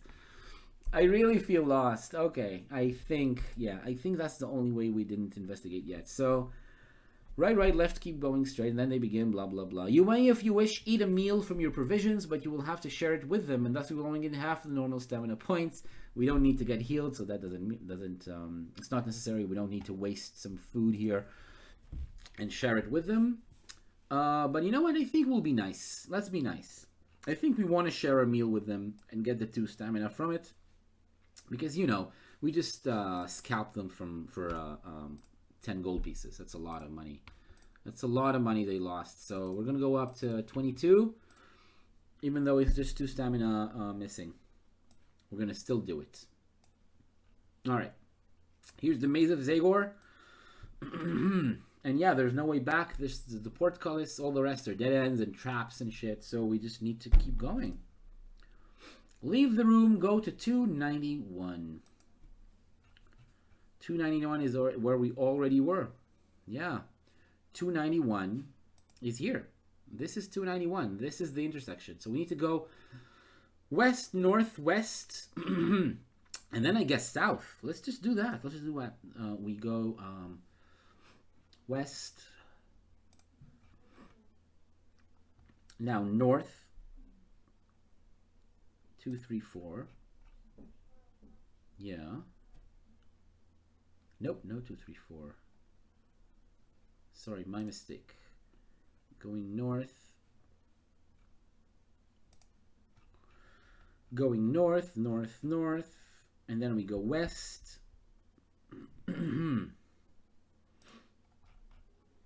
We go west. And now we're standing here. We're standing here. This is where their instructions became vague.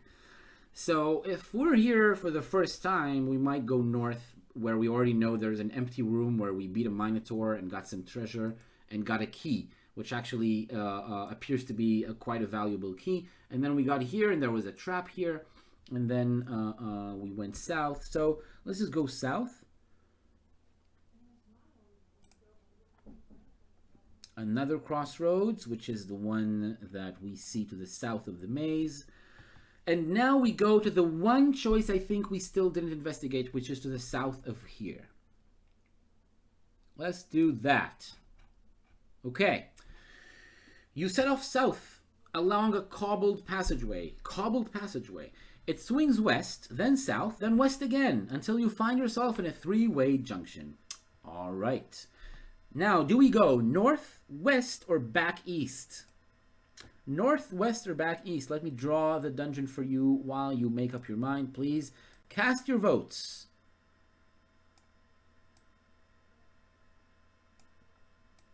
This is it. This is where we are right now.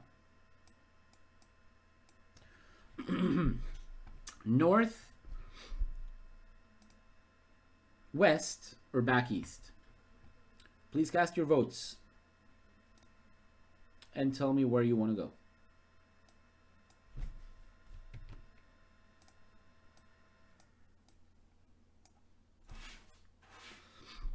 North and west. So these are the two options that make sense. And now we have north and west competing as two competing options, 1 vote each. Any other votes?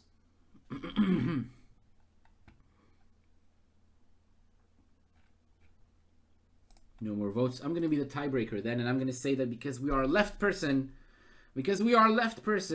we want to stick to the left as much as possible. As often as possible, we want to go left. So we don't have left, but the most left option is to go west, right? Because this is turning right, north is turning right, so this is going more to the left, right? This is the more leftwards option. So we're going to go west, and west means we go to here. You go west, you keep going west, and then the passage turns south. It turns south, which is left, which is good for left person. And you get to a dead end. A dead end. So do you investigate or do you go back and north? These are your two options. Investigate the dead end or go back and go back to the intersection and go north. Cast your votes. Oh god, this is incredible. This is just incredible.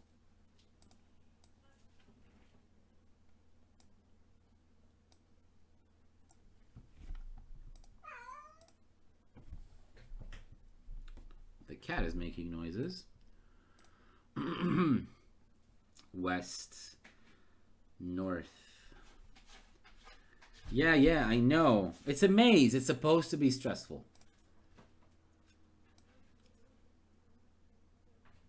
Dead end. Come on, do we investigate or not? The cat is investigating. Do you hear that? The cat is digging.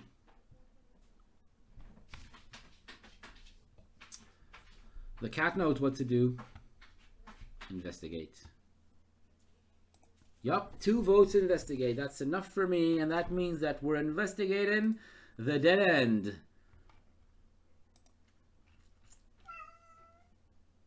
Yeah, I agree, Kat. I totally agree.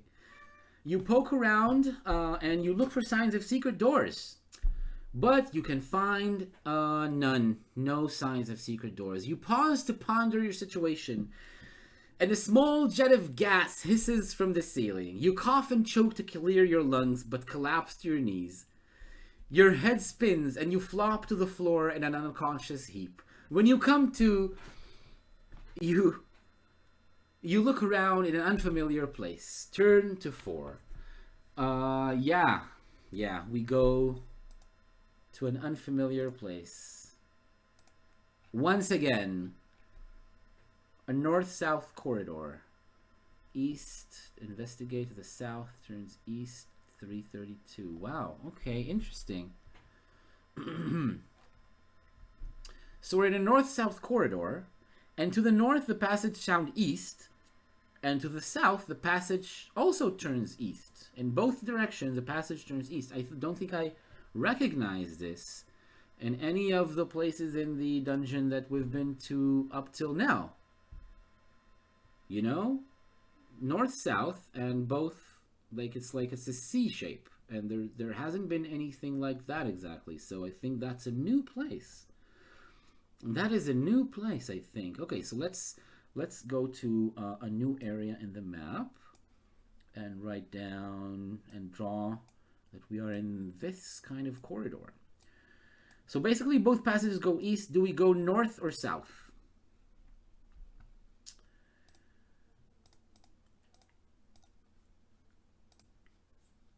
Itai is pointing us to the fact that there's no channel emotes. Itai, you're right, but they're coming.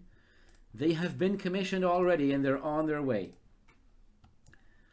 We're going to have our own special channel emotes. North, City of Mist says. Itai, do you want to vote? Anyone else want to cast your vote?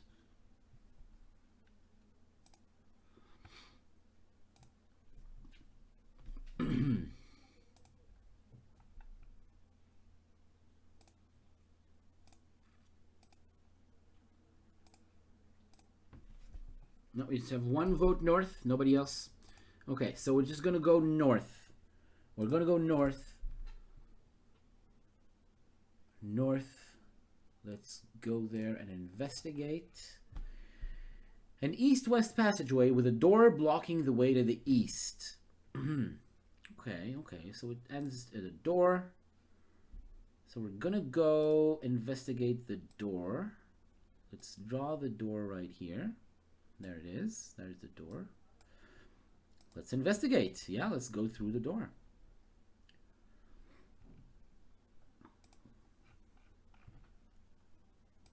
Okay, so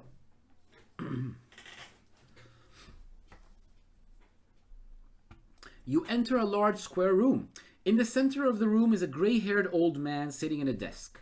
His desk is covered in papers and parchments of various sorts, and he holds a long quill pen. He is surrounded by books. Thousands of them line the shelves around the walls from floor to ceiling. As you enter, he looks up at you. Will he recognize you? If you have been in this room before, turn to 284. If not, turn to 341. Wow, that's interesting. I think we have. Have we been to this room? Let me check to see what exactly this is. No, I don't think. Yeah, no, I don't think we've been to this place, because there was someone that we gambled with. Remember that? We gambled with someone.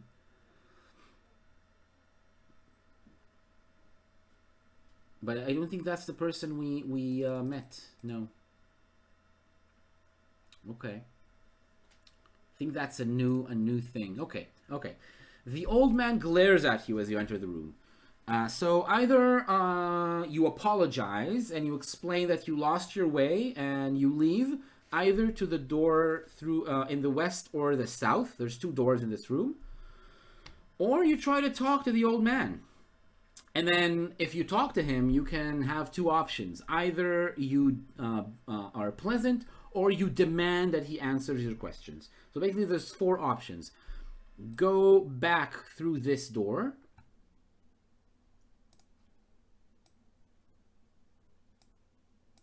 Or go through the door to the south.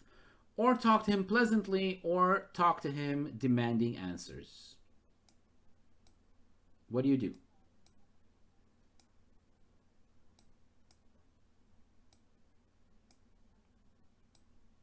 I'm drawing the bookshelves and the books.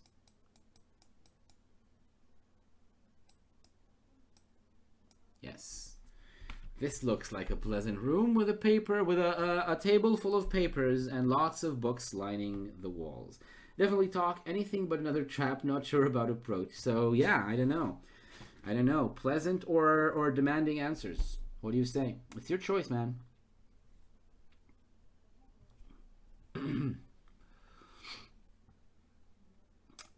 You are the hero, is what it says on the cover of the book. So he just glares at you right now. He didn't even say anything. He didn't ask for anything or anything like that. But you can either just apologize on your own. What is the question that you? Well, it doesn't say so yet. You can either be pleasant or you can demand that he answers your questions. No questions yet. It doesn't say what they are. Yes. Indeed, I agree.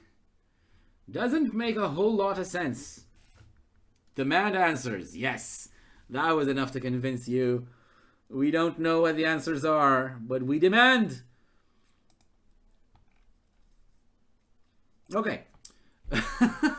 So you walk into the room, you're all super confident. You go like, I've been lost in this goddamn dungeon, this goddamn maze for too long, and I demand answers. And he goes, ah! And he just hides behind the desk. He's like super terrified, and he says, I'm the maze master. Please spare me.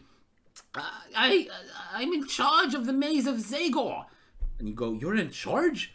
No, I don't. I'm not gonna harm you. I'm just really tired and like really messed up in the head.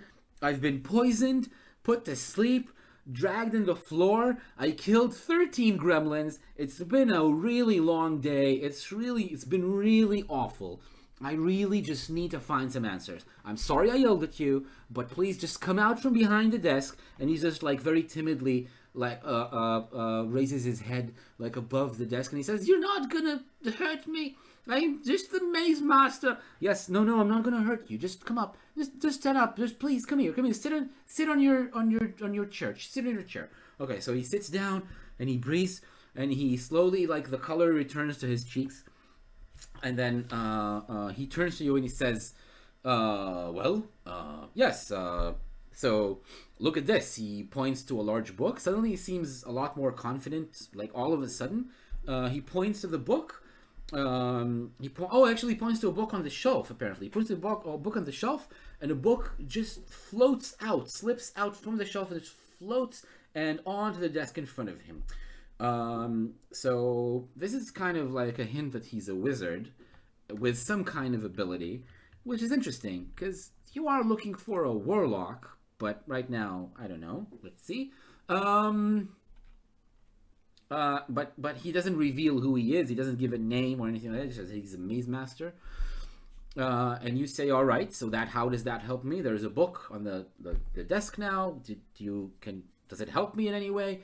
And he says, leave by the south door. Walk past the door on your right until you could go no further, and then turn left. Go over a crossroads and turn left at the next one. Okay, so that's what he says. So he says, leave by the south door, walk past a door on your right until you could go no further, and turn left. Go over crossroads and turn left at the next one. Okay, so let's draw. First of all, let's draw the part of the map that we learned from the instructions. That's very, very specific instructions. Let's see what we have. Go south. There's a door. Past a door to your right. This is a door to your right when you go south. And then turn left.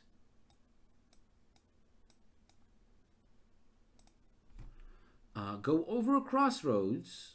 And then turn left at the next one. This is very vague.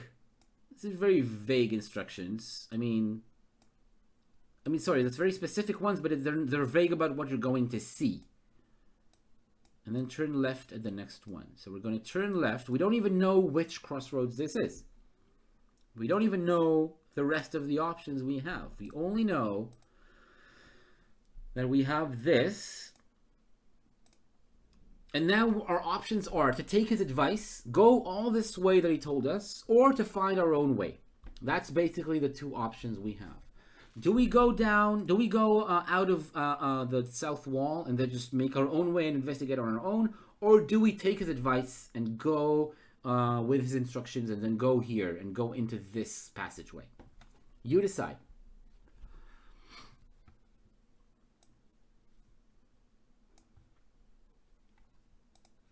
He's standing there. He's like sitting behind his desk, and now he kind of seems impatient all of a sudden.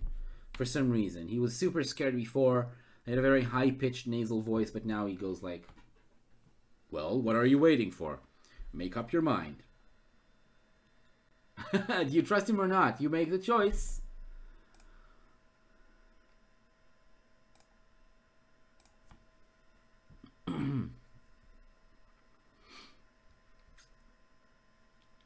Yalla, trust. Let's do it. Let's do it, man. Come on. Come on, let's go. And we go through the south door. We keep going. We get to the second crossroads. And I think... Oh my god. We're already here. Turn northwards. To the north, the passageway ends at a door. To the east, southwards, and along south it goes far. We're here! Oh god, look at where we are! We're right here. We're here again. This is where we are. Which means we came from... What? We came from the west? But that's a... What is this? I don't understand. We came from the west. The north. Yeah, it's a dead end. This is so weird. A short north-south passage. I think there's a bug. There's a bug in this book. There's a bug in this book.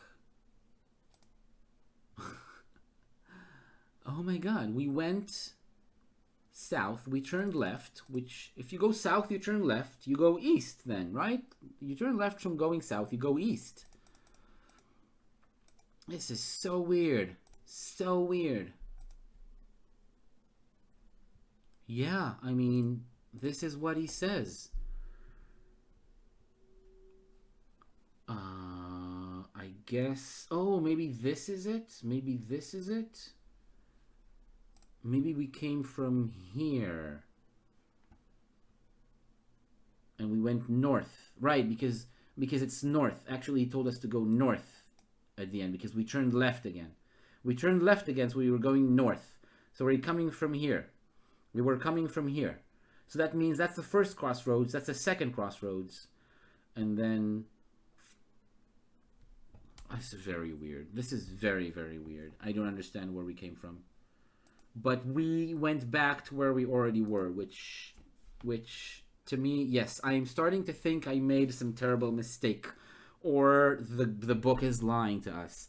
No, I'm not going back to this black hole. To this black hole of a chord, of an intersection that seems to draw us back in whenever we think that we've already broken away. No, I'm not going to do that. I'm going to keep walking around on my own. I'm going to leave through the south door here in this place. I'm going to leave through the south door right here, but I'm going to go on my own.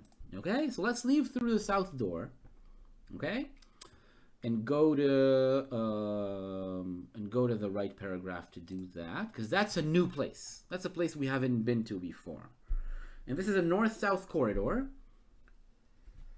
We keep going south through the corridor.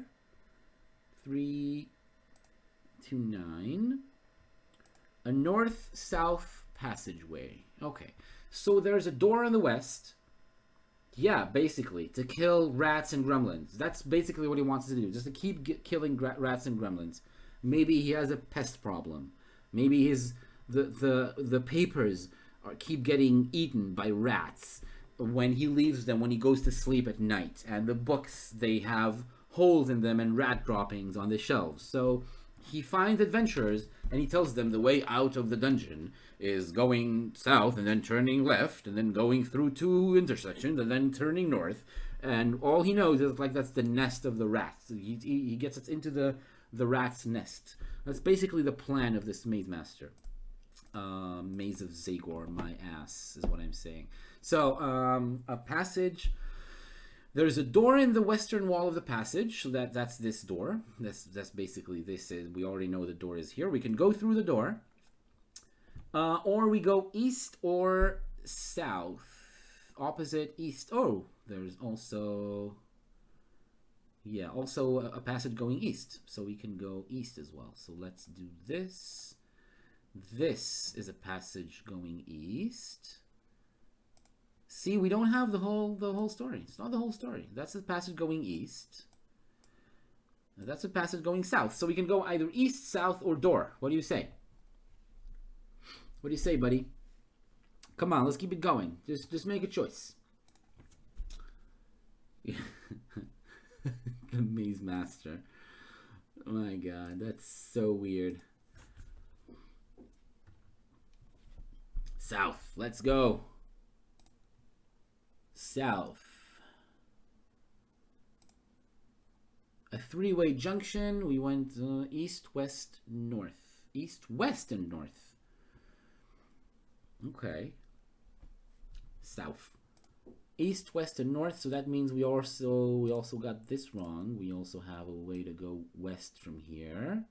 I wonder if this west is this west, but right now I won't decide yet. So do we go east or west?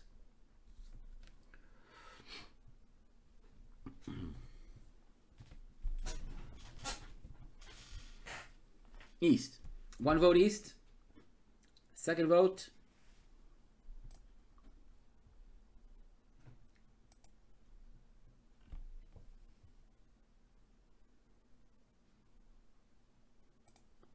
East. All right, let's go east.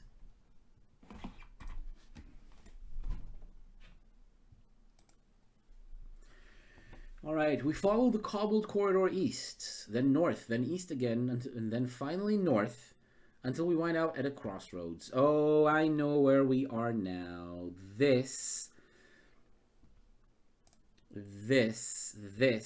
is not right. This going east goes north, then east, then north again. And north, then east, then north again is this part of the dungeon. This is going east, then north and east and north again. So that means that this thing going to north is actually this. This is it. And now that means we need to move this entire part of the dungeon. This entire part of the dungeon to here.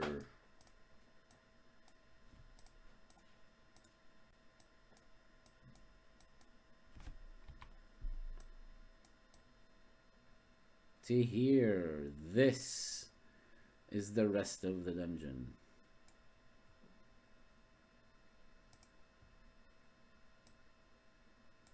Okay. Okay.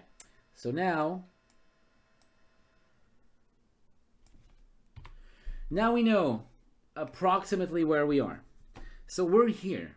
If we go east, we go back to a crossroads that is dangerously close to the black hole that I am unwilling to go back to. So I say we go back and we search other parts of the dungeon. I think we should search other parts of the dungeon because it's been in my opinion, what we need to do is to just find a way to find new places, to search for new locations we haven't seen before. So we go back, I think.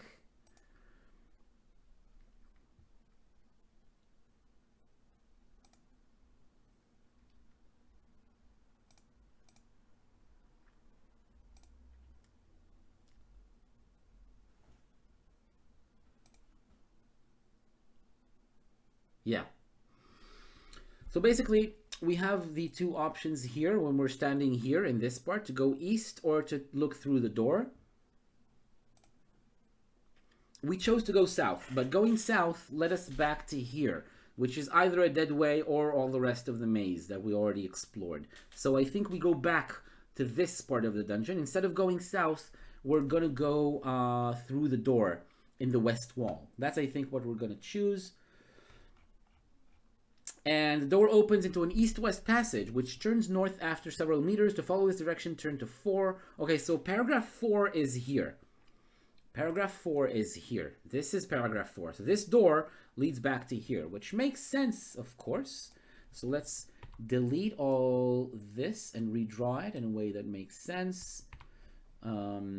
This is what happens. This is the connection. It just leads back here. Now, have a look at this. Have a look at this and tell me, is this completely fucking ridiculous? Do you think this is very bad dungeon design? Not game-wise like Dungeons and Dragons. I mean, just if you actually built a house, built a dungeon that you were hoping would deter adventurers, or, I don't know, make someone be a challenge to somebody exploring it. This is a very weird corridor. Just a corridor going nowhere. Just from here, you can just go in the room, or you can go around in a corridor that goes into another room to the same, another door to the same room. That is very, very weird to me. Very, very weird. Okay. So, we're now back here. The only way we didn't investigate is going east from here. Going east. Now, I'm kind of suspicious, but I think this is a long corridor. I think this part, this here, going east and north and east, I think it's a lot longer than I drew it, so I think probably this doesn't connect, these two. I think they probably don't really connect, because we know this was a dead end with another trap in it, right? This was a trap, so this is probably something completely different. So let's go east and turn to 299. All right, so we go east and then the passageway turns north. So what I'll do, I'm going to take this entire thing. No. Whoops. No. I'm going to move all of this here. All the way here. This to here. I'm going to redraw some of this dungeon. And now I draw this, turning north. We're going all the way here. Now, do we check for secret passages along the way, or do we proceed northwards without checking for secret passages? A choice we've made many times before, but this is a new location. So chat, make the choice. If anyone wants to vote, this is the time to do so. If you don't vote, I'm going to be the tiebreaker. So, do we just go north, or do we check for secret passages? Yep, we check for secret passages. Some experienced players around here know their shit. You find no secret passages. Okay. If you're on your way north, go north, south, go south. Okay. No secret passages, no wandering monsters this time, which is nice. A minute saved. A minute of our lives saved. And we get to a crossroads. Okay.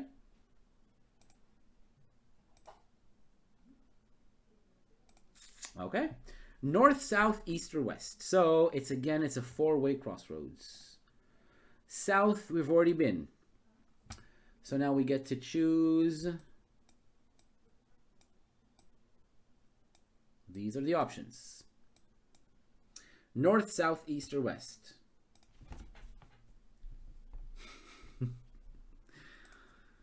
Make your choices. Cast your votes.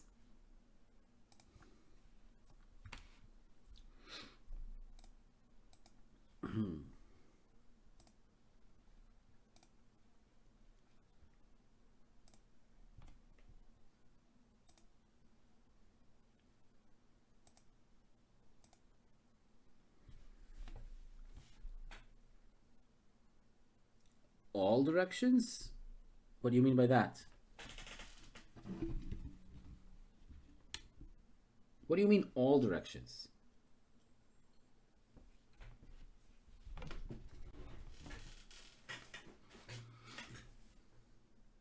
Yeah, this is where we are right now. We're here, where I'm drawing the X. It's a new crossroads. It's a new paragraph we've never been to. North, south, east, or west.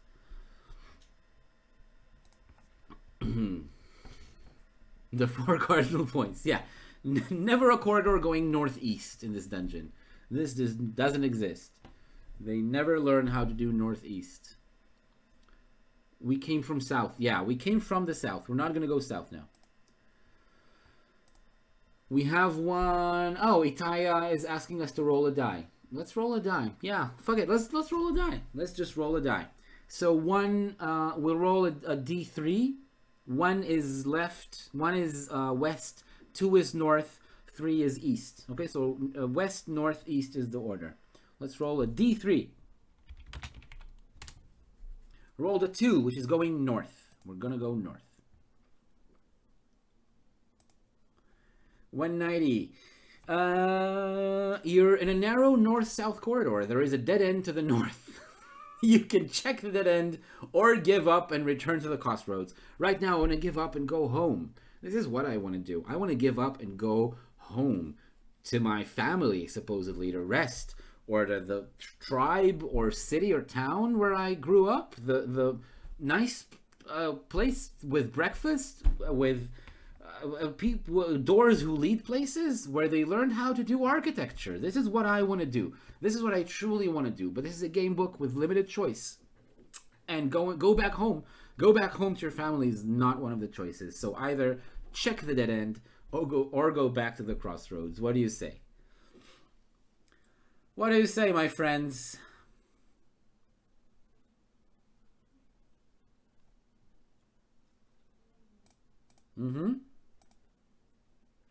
Yes, that's what we want to do. That's what I want to do. And to check. Okay, smash your head against the wall. I love this suggestion. I like it enough so that I'm going to do it. I'm going to do it. Let's draw the dead end. Once again, another dead end. You completely lose all will to go on. You just... So, Slap Bass Walrus, thank you very much for joining. I don't know if you've seen last week anything of what we did, but right now we're playing a hero called Left Person. This is our hero.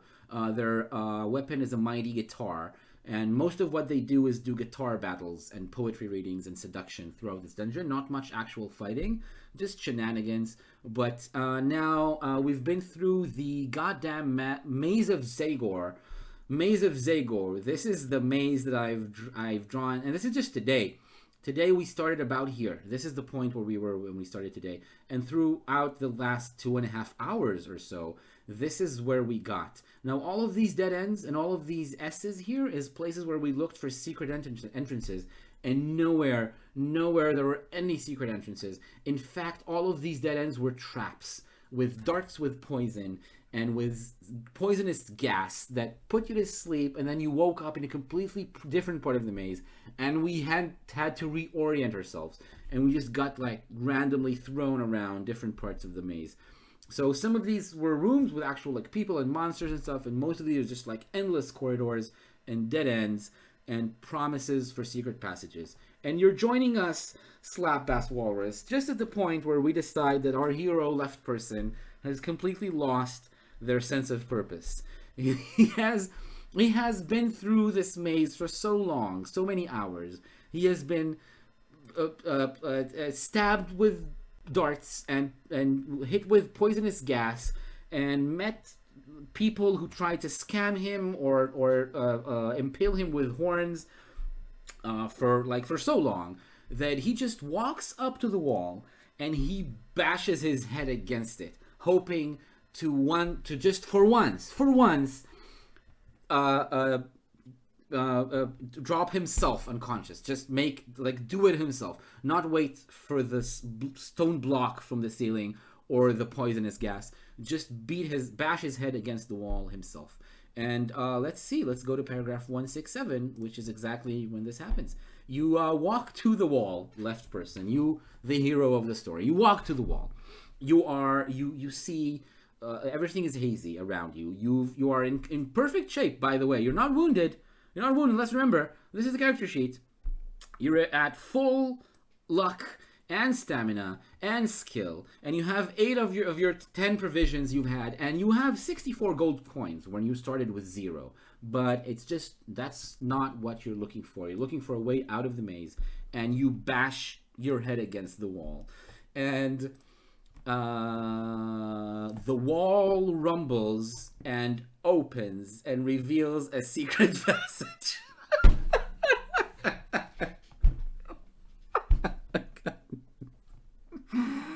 Oh my god. There's a secret door. You found a secret door for the first time.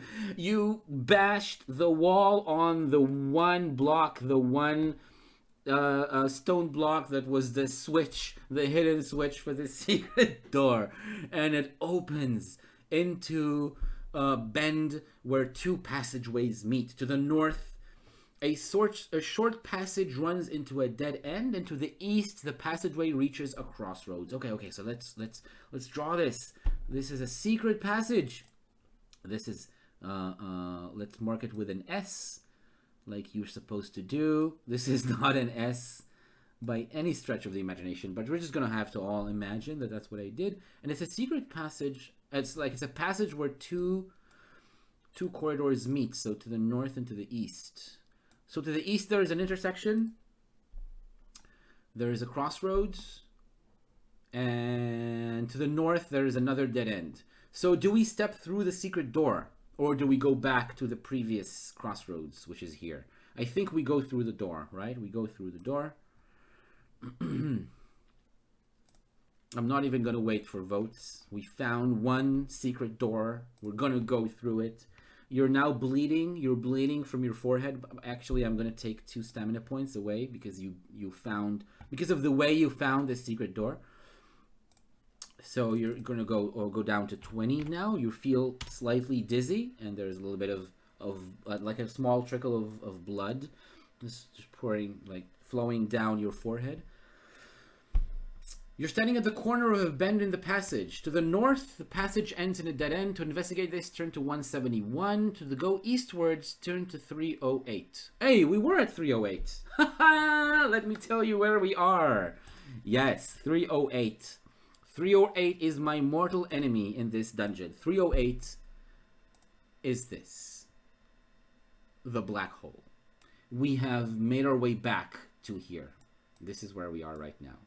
So this is the bend. This is where we got to. This is where we are. Let's redraw this. Let's redraw.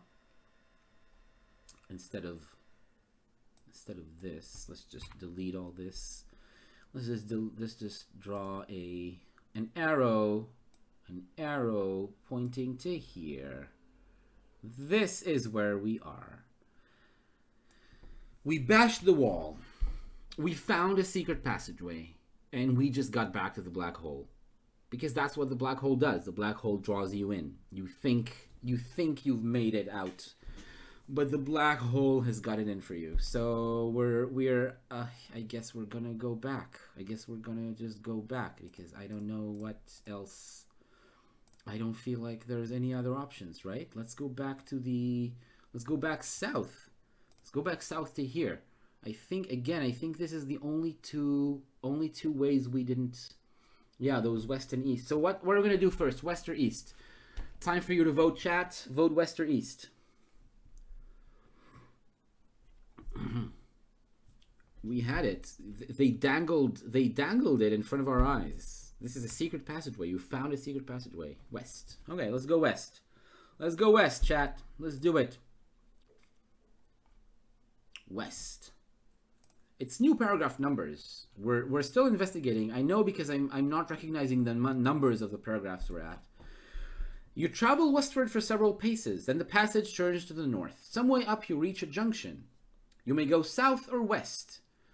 To the north, the passage ends shortly at a dead end. If you wish to go up here, turn to 398. Okay, so another dead end, but there's actually more options than that. Let's draw. Let's draw. There's west and north, and there's a dead end here. That's basically, these are the options.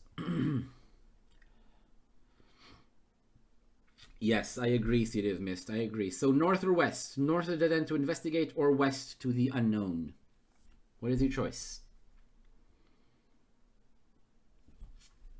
Slapback's Warlords, you can vote as well. Everyone in chat. Everyone in chat. You want to vote? You wanna make the decisions? You're welcome to do that. Yep, west. Let's go west. Let's go west. Sure. West. 297. East-west corridor with a T-junction at both ends. To go westwards, 150. To go eastwards, okay. We keep going west. Three-way junction, north, east, and south. North, east, and south. So this is north, east, and south. Do we go north or south?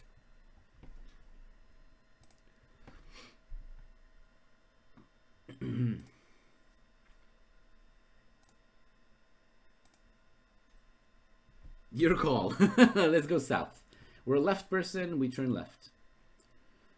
Left person turns left. You're in a north-south corridor, ends in a dead end. You look around the rock face for signs of anything interesting, when suddenly a rock breaks loose above you and lands on your head. Although the blow is not particularly hard, you find you are feeling dizzy. You fight to remain conscious, but are unable to do so. You slump to the ground. Fuck that shit. Fuck that shit. I'm not doing that. Nope, nope, nope, nope, nope. I'm going north. This is no is what this is. This is a dead end. I'm going north. I'm going north. All right. Wish me luck. You walk along. You walk up a long corridor, around a sharp hairpin bend at the top, and finally along an east-west corridor, eastwards to a crossroads. Turn to 85. Okay. Okay. Let's go north. A long corridor. Let's draw a long corridor. And then a turn to the east. Whoops. To the east. East towards the crossroads. Let's go towards the crossroads. At a crossroads. North, south, east, or west. Again, north, south, east, or west. I think I don't recognize these numbers. No, it's not. It's not that. It's not that. It's not that. It's not. City of Mist knows what to be afraid of. It's not the dreaded black hole. It's not 308. We need to actually make a choice here. West is where we came from. So north, south, or east.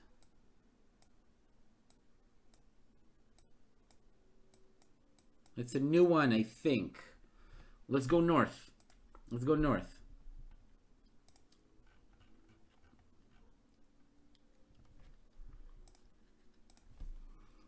Okay, the passage runs northward for some time. This is interesting. Some time. Dice. Too late. I already went north. Never mind. You may rest along the passage to eat provisions. We don't need to, so we won't. It then bends to the west and begins to get quite narrow. You reach a small rocky arch, which you will have to stoop to get through. Okay. Interesting. It goes north for some time. And then it bends west. It becomes quite narrow. And then you reach an arch that you'll have to stoop to get through.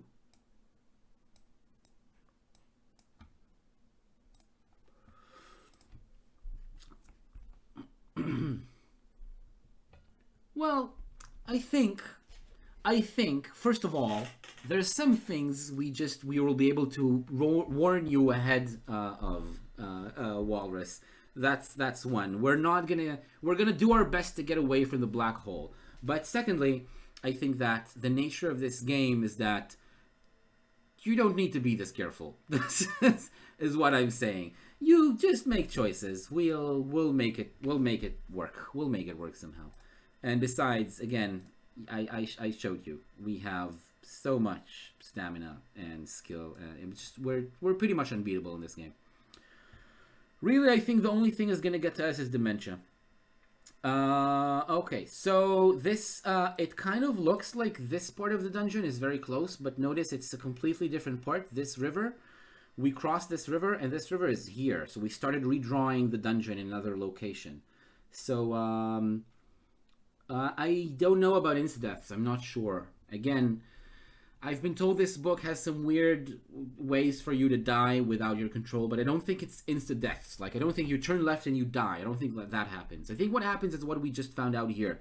You take wrong turns, then you get put to sleep, and you find yourself in a different point in the dungeon. I think that's the annoying feature of this dungeon, not insta-death. Anyway, this is not the same location. This is a whole new area that this is unrelated to, just to make sure you all remember, because this was like all last week. Okay. You find a small rocky arch. You stoop to get through the arch. On the other side of the arch, you pause and look around. You're in a large cavern, which disappears into distant blackness. The cavern is partially lit by natural light, which streams in through a hole in the roof. You cannot see a way through. Wow. As you shine your lantern around the cavern, by the way, you have a lantern. All this time you had a lantern. You hear a rumble. A dull glow flickers in the blackness. Suddenly a jet of fire shoots from the depths of the cavern, narrowly missing you and singeing the mossy growths on the wall. There's fire. You throw yourself to the ground, and you look up to see a large dragon stalking out of the darkness towards you. Smoke curls from its nostrils. Its scaly red skin glistens with an oily covering. The beast is some 15 meters long. How will you... The book says attack, but I'm going to rephrase it slightly. How will you approach the creature? What do you want to do? Please, suggestions in chat. I'm not even going to say what the choices in the book are. I want you to make your own suggestions of what you want to do with the dragon. What do? You are... on the ground, you just threw yourself down on the ground. You have your lantern, you have your guitar in your other hand. What do you do with the dragon?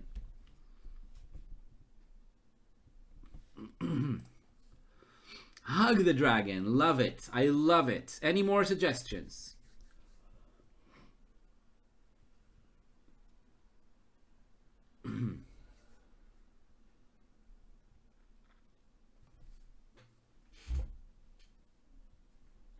No other suggestions but hug the dragon. That's what I see right now. So that's what we're going to do. We're going to try to hug the dragon. Now I'll read the options out to you, okay? Draw your sword and prepare to attack, or your guitar, and search your memory for another means of attack. So I think this is what we just did. We're searching our memory for another means of attack.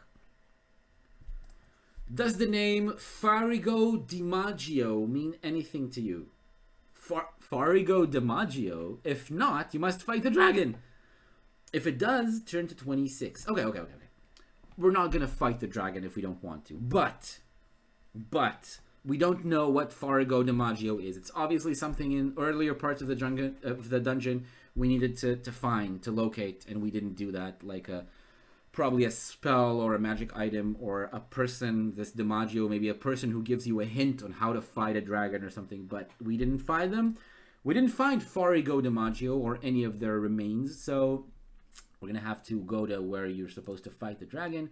And we were trying to kill the dragon, but I think in this situation, in this instance, for me, hugging the dragon, what hugging the dragon means is that you try to climb the dragon, to go up its scaly back, and just like to hug it, to hug the neck, and just to disable it, just to drop it down on the ground, and make the dragon realize that you're no threat. In fact, you're probably quite friendly to the dragon. You're the dragon's friend. You want to be on their side, and you want to be nice to them, and you want the dragon to realize that it's a good idea to just lie down and be good friends. So let's do that. Let's try to hug the dragon. It's gonna be like probably, it's supposed to be like the epic fight.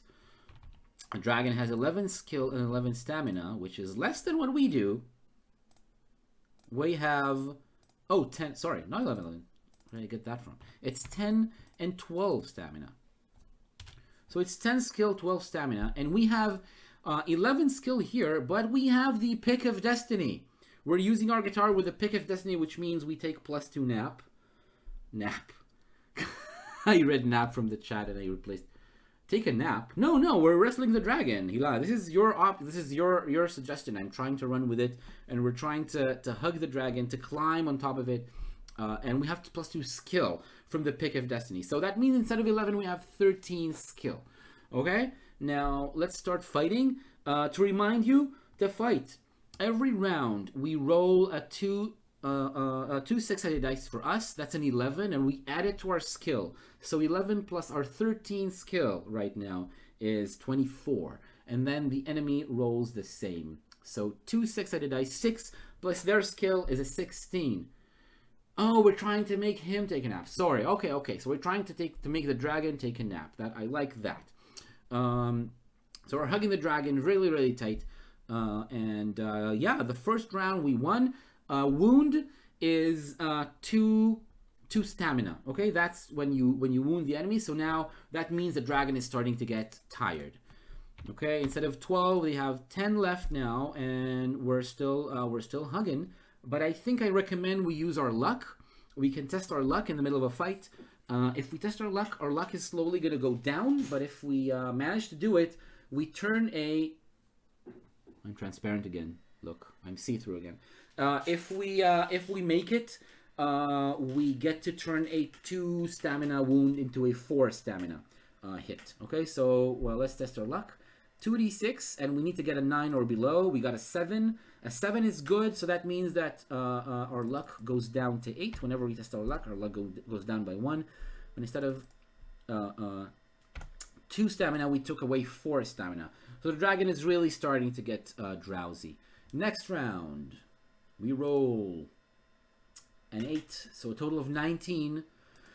Dragon rolls a 6, a total of 16. So again, we wound the dragon, and I want to test the luck again. Let's test our luck once more. 3 is excellent. It's below our luck, so luck goes down to 7. And the dragon takes another 4 stamina. The dragon is barely standing now. The dragon is going roar, and instead of fire, there's smoke. There's just like smoke billowing out the jaw and the nostrils. And it's like there's fire inside, but the dragon is too tired to breathe out the fire. And slowly, you're feeling the dragon start getting like really drowsy and dropping down to the floor. It like lurches to the right and to the left. Possibly last round, we rolled a 3. A 3 is a total of 16. 16 on our skill roll, and the dragon rolled an 11.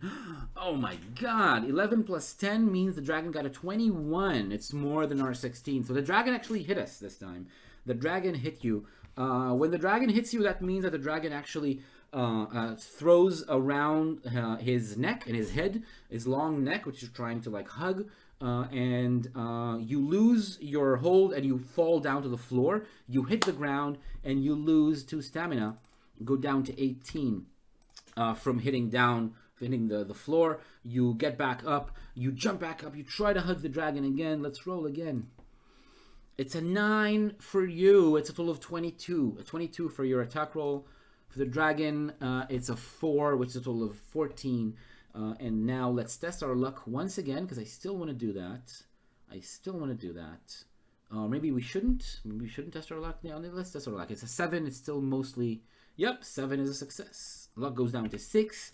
And then the dragon is no more. Now, no more means that the dragon actually just fell asleep. So slowly the dragon goes like... And there's like a... when the dragon falls down like a huge body, making the entire cavern around you shake. And little bits of stone fall down from the ceiling around you when this large body of the dragon falls down. Now the dragon will wake up a bit later on in the day, but you've beaten the dragon. You stand up, you dust off the dust and the debris from your clothes, your cool top hat, and shake off the guitar and your black silk glove until they're all clean again. And you stand around in the cavern, looking around you, realizing that you have beat the dragon. I wonder if that means that you're close to the end of your investigation of the Warlock's dungeon. Safe for a moment, you investigate the cavern and find a passageway that continues to the west. Okay, there is a passageway that continues to the west. Before you continue, you may rest and eat provisions, which I think we might do because we're missing exactly 4 stamina points, so we might do that. And add 3 luck points for defeating the dragon. Nice, we get our luck back. From 6 back up to 9. And we eat one of our provisions, go down to 7 and up to 22. So once again, after this mighty battle, this dragon has managed to beat us up a little bit, and we're back up to full in every regard. This is what I said when I meant that we're steamrolling this dungeon. No loot. No, there's no loot.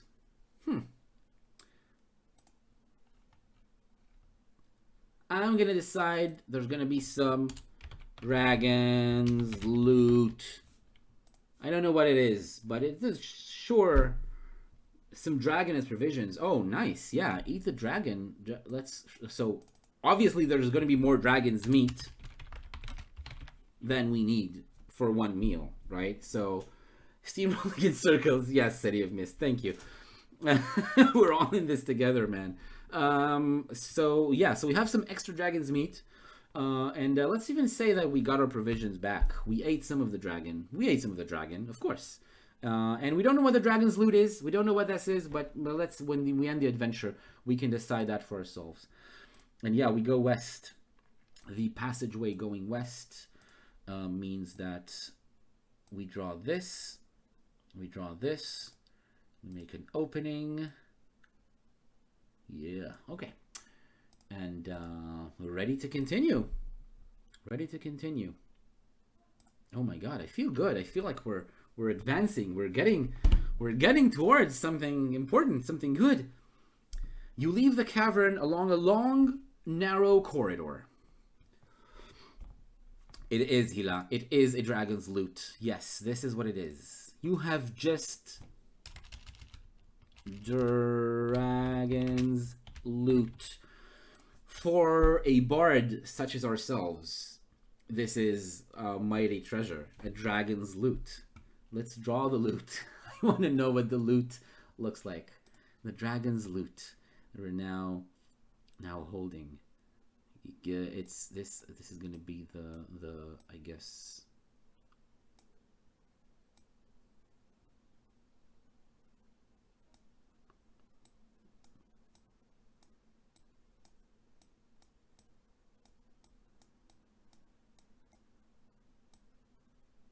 This is the dragon's loot.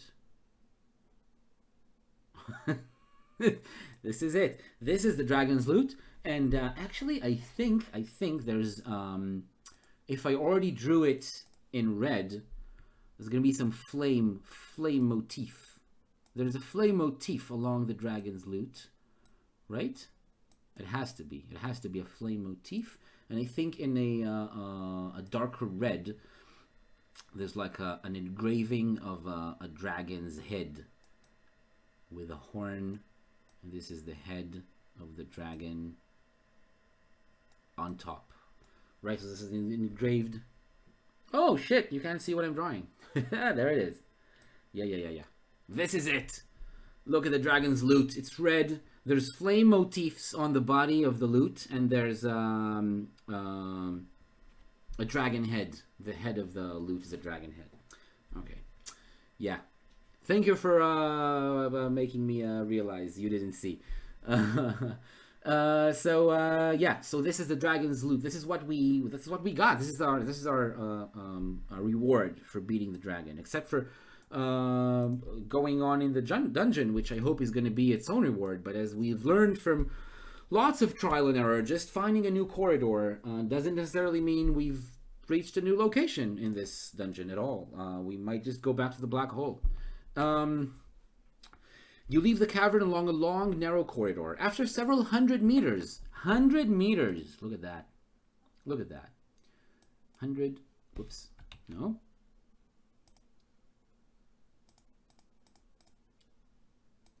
This is like several hundred meters.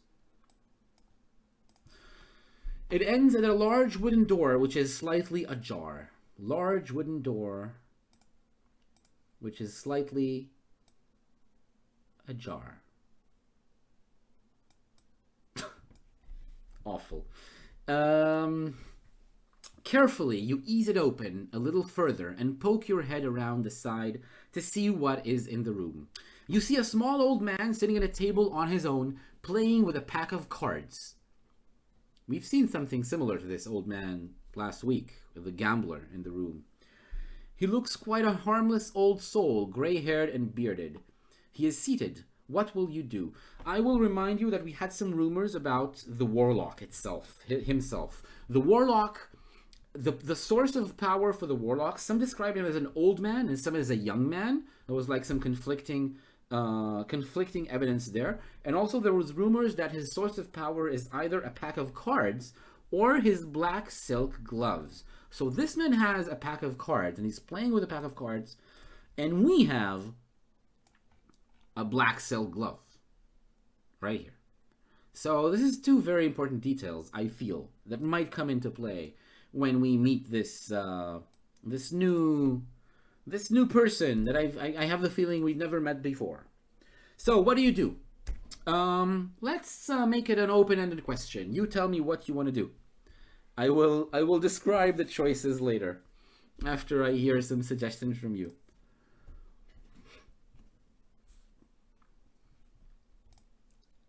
Give me some suggestions about what you think we should do in this new location, which I really am feeling is like close to the end of the dungeon for us.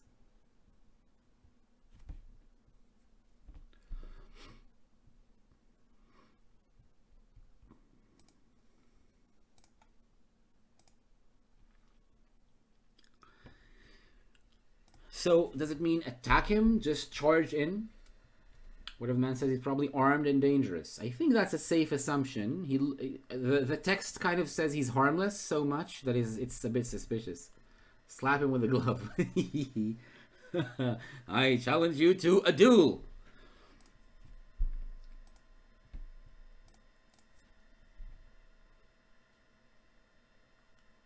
Okay. So, we have one vote to kill him, one vote to slap him with a glove. Any more suggestions? Working on the assumption that he's dangerous. I wonder.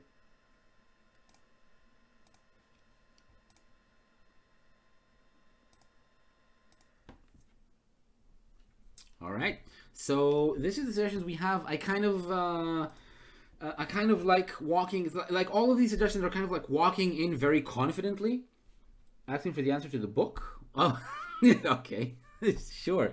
Let's do that. For the answer to the book. So either, basically I'm hearing two kind of choices here. There is an option to sneak in. None of you chose to sneak in.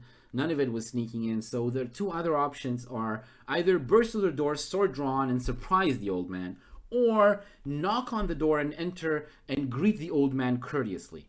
I think it kind of sounds like you're more into greeting him and seeing what he has to say, because we might want to ask him a question and know what the answer to the book is, or challenge him to a duel. So let's see. Let's see if that is a good option, and turn to there and greet the old man courteously.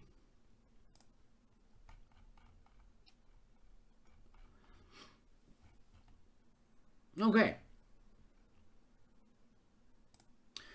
The old man looks at you, accepts your greetings, and bids you sit down. You sit at the table and notice that he is glaring at you. His piercing stare is becoming hypnotic, but you realize this and break eye contact. He opens his mouth to speak, and, to your amazement, instead of an old man's voice, the whole room resonates to a powerful voice which seems to be coming from the walls themselves. You throw a glance back at the man, and you can see him changing before your very eyes. He is of imposing height. His tattered old rags have become robes of velvet and gold. His black eyes are fixed directly on yours. He has been expecting you. You get up from the chair. You walk towards him. You take off the black silk glove, and you slap him across the face. Right across the face with a black silk glove.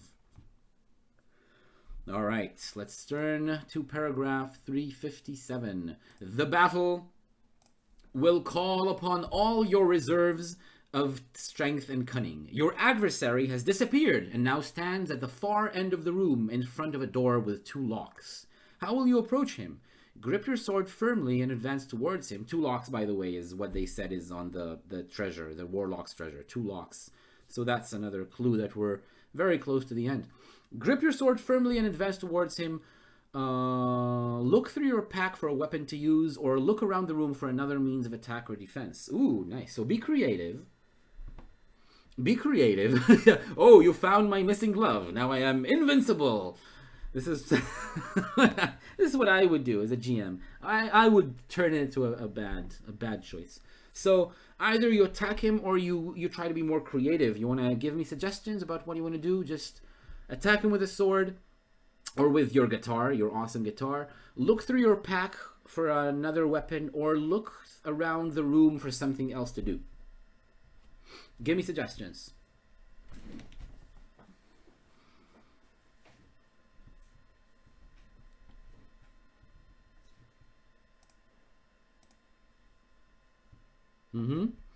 So creative with the with looking through your things, or looking around the room. You want to turn towards something specific around you, or that we have in our pack. Let's remind you what we have. This is our equipment. What do you want to do?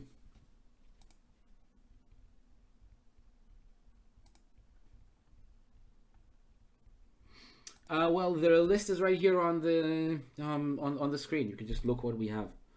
Look at our stuff. Okay, so look through our pack for things.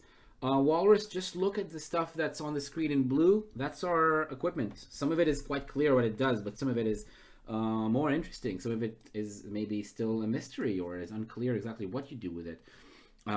Specifically the black silk glove that we used very creatively, but still maybe the game intends us to do something with it, and the potion of invisibility. Also, 2 things that are might be useful. So let's look through the pack.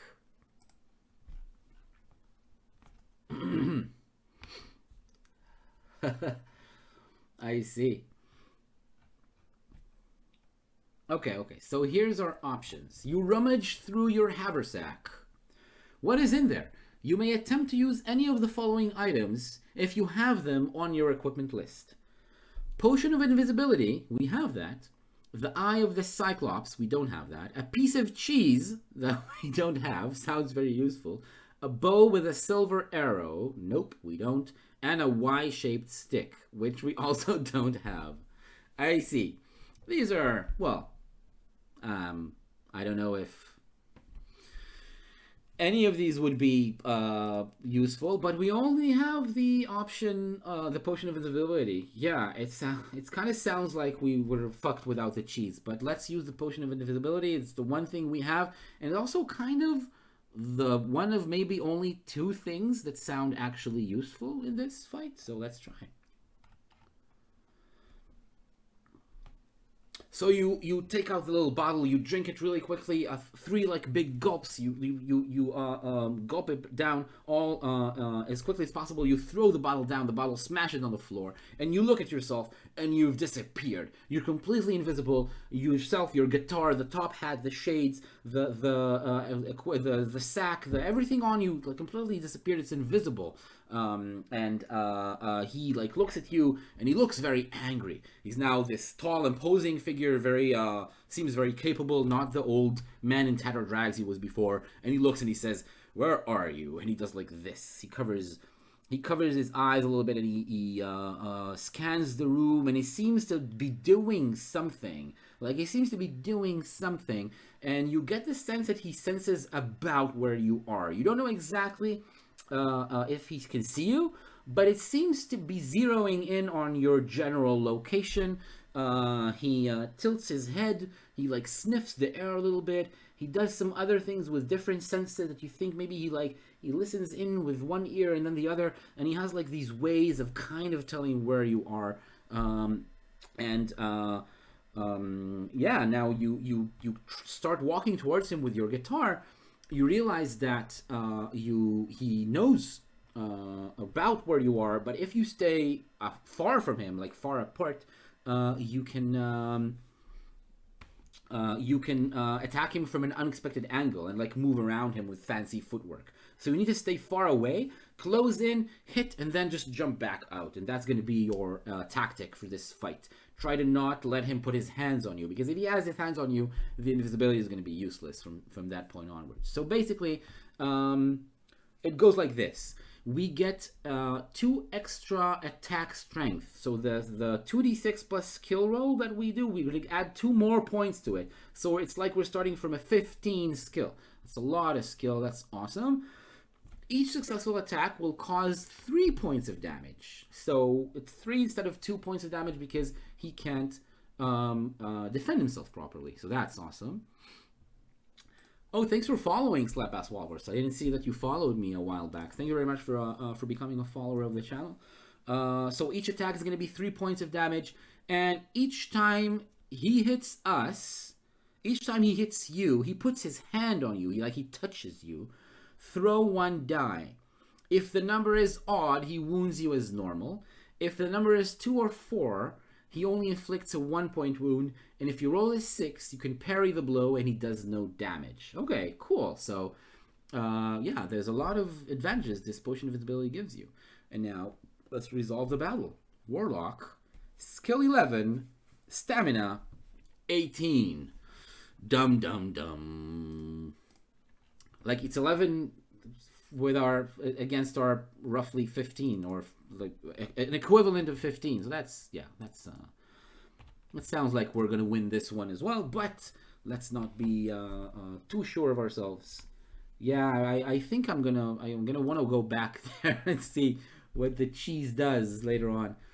And all the Y-shaped stick. What's a Y-shaped stick? Maybe it lets you divine things in the room. I don't know. So yeah, let's start fighting. We're starting from a 15 and we're adding 2d6 on top of that, and he's starting from an 11. So we're at a big advantage to begin with, more stamina as well. All right, let's do it. First attack for us, it's a 12. That's amazing. He has no chance, but let's roll just for protocol. Yeah. I don't know. We'll check it later. It's very interesting. Okay, so we have wait, I lost it for a second. Yeah, okay, so we have a first round. We hit. I think we need to use our luck again. I think we should use our luck in this situation because it's the last fight probably of the dungeon. So let's test our luck. 8 is good because our luck is 9. The dice roller. Our luck is 9. We rolled an 8. That's equal or less than our luck, which is good. So our luck goes down to 8, and we inflict 4 damage instead of 2. We hit him squarely with the guitar, boom, right on the face, and we jump back. and he doesn't get to hit us back. He doesn't get to put his hands on us, and there's no counter attack at all. So now, second round, let's do it again. We roll a 7, a total of 22 attack power. He rolls a 3. That's a total of 14. There's no critical hits in this system, which sucks. I think there should have been. You can write down insults if you want to while we're hitting him. Each time we're hitting him with a guitar, there's like a bing of the guitar. The guitar echoes around the room, and you can add an insult to that if you want. We'll test our luck again. 10 means we're unlucky. Oh man, we go down to 7. But now instead of 4 damage, we only dealt 1 damage. Our damage actually went down because of it. Yes. Nice. So we will hit again. Another round. 7 for us, a total of 22 again. And a 7 for him, that's a total of 18. So we hit and we test our luck again because a 7 is still more than 50%. Well, nice. I wonder if that works for boss fights. Yeah, I don't think it says so. No, in this book, I'm pretty sure. I remember it doesn't say anything like that. There's no crits. I think a 6/6 is like an automatic hit, maybe, or I don't know. No, I think it's just no crits at all. Yeah, this is the very first book they put out. Test our luck. We missed. We were unlucky again. Luck goes down to 6, so we again dealt only 1 damage instead of 2. Okay. Now we have the Potion of Fortune. Potion of Fortune, we can just have it at any point. It doesn't say we can't have it in the middle of a fight, so I think we should have it right now. It replenishes our luck, and it also brings the initial luck back, like up 1 point. So we don't just go back to our initial luck, we actually get 1 extra point. So the initial luck becomes 10, and our current luck becomes 10 as well. I want to be as lucky as possible in this fight, and I think we're going to use this, which means the Potion of Fortune, instead of 2 doses, we're down to 1 dose. Oh, and we drank the potion. We drank the Potion of Invisibility. That is done. Yeah, I guess we now do another round. 2d6, 7 again for us. 7 for him. We win. We test our luck again because we're up to 10. Did I roll? 4. Okay, excellent. We got a 4. So that's lucky. That means we do 4 damage again, and luck is down to 9. Later on, I'm probably going to run some games in the Advanced Fighting Fantasy system. The systems they actually did in books. Like after Sorcery, they actually made a whole roleplay system with it, and I'm going to do some Choose Your Own Adventure, which are more open-ended. Instead of these game books, which you can only choose some options from, I'm probably going to run like actual adventures, and you're going to make some choices in the adventure. So that's coming in. That's coming in later streams on Saturday nights on like. Maybe not next week, but some of the next streams that I'm gonna make. Okay, that's another grievous wound. Let's attack him again. We rolled a 4. A 4 means we're on 19, and then he rolls a 4 as well, so we hit. We test our luck again. Nope. Not 2d8, 2d6. Excellent. We got a 7. 7 is good. Luck is down to 8, and he is down to 4 stamina. 1 more hit potentially. He's going to be gone. Another combat round. Rolled a 2. Oh no. That's a 17. That's a 17. And he rolled a 5. A 5 means he's on 16. That's amazing. We still hit. And we test our luck, hopefully for the last time. 4 is lucky. That means luck goes down to 7. And he goes down to 0 stamina. Somebody want to write down a description of how we do that? Go right ahead. I want to know what it looks like when we finally dispatch the evil warlock underneath Firetop Mountain. Please tell me what happens when that epic fight is through.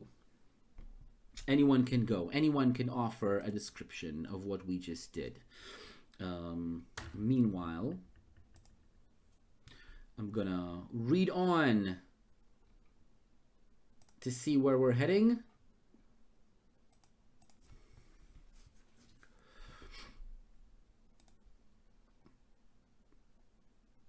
Okay. The black Michael Jackson glove. Yeah, that seems relevant. Maybe we retrieved it during the fight. We ducked for a second. We retrieved the glove from the floor, or maybe we just kept holding it. We just slapped him with a glove and we kept holding the glove. What do you do with the glove? Come on, Walrus, go right ahead. You want to add? You want to suggest something? There's no insta-death here. We win by definition. Just decide what we do with the glove.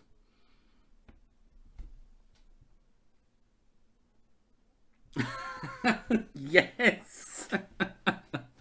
You slap him. The glove was his secret weakness. Thank you, City of Mist. It was awesome to see you. Awesome to see you. See you later. See you in future streams. Thank you for joining us. You stand above the Warlock. The Warlock is down on the ground on his back. He fell down from the last hit, like a hit square on the jaw from the awesome guitar that your awesome electric guitar. He falls down. And then when you stand above him, you see there is a red handprint on his cheek, right where you slapped him with a black silk glove. You realize the glove is his weakness. And you take the glove, and you just shove the glove in his mouth. You just push it right down, like choke him with his glove. And he goes, no! And he starts steaming like the witch in the end of Wizard of Oz. He starts like melting and screaming, and he becomes just a puddle on the floor. Just a puddle that was used to be, of what used to be the Warlock, with the glove just floating in the middle of it. The glove that was his secret weakness all along. You have defeated the Warlock of Firetop Mountain. The quest is almost over, but there is yet the door with 2 locks on the opposite side of the room. You approach the door, you look at it, there's 2 locks on it. You look around, there's no keys around you in the room, nowhere you can see. Though there's some things around the room, none of them seem like they can hold keys that fit these locks that you see in front of you. And then you retrieve 2 keys. What? You retrieve 2 keys from your pack and try them in the locks. They turn. How does the game even know that we have keys? You open the door and peer around. If you have no keys, you may try to break down the door, and you'll do so at the cost of almost all... Oh, okay, good. Okay, it's a little the way it's written is a little confusing. Either you have 2 keys, which we do have 2 keys. You see that right here. The key labeled 99 and the key labeled 111. And you can turn the 2 keys and you go through the door, or you can break down the door and it costs a lot of stamina. And you strain yourself, or you wound yourself breaking down the door. But you don't have to. We have 2 keys. You just turn the keys in the locks. You open the door and you walk through the door, which opens to reveal a small, dimly lit room. The walls are hung with ornate curtains, laced in silver and gold. A single flame burns in one corner, throwing light on a low table in the middle of the floor. On this table is a large chest. You step up to investigate the chest, and from all around, yet from nowhere, a mysterious sound fills the room. It sounds like the rumbling of thunderclouds preparing to make storm. You approach the chest, and you can see that it is held shut by 3 locks. What? 3 locks? As you approach, the noise gets louder. Huh, there's 3 locks. Okay. And we have 2 keys. Interesting. And now we are given 2 choices, my friends. Listen up, chat. This may be a very, very important choice. Will you hack the box with your sword to try to split it open? Or will you search through your bags to see if you can find keys to fit? Yep, Itai has already got it, apparently. You already know where you want to go.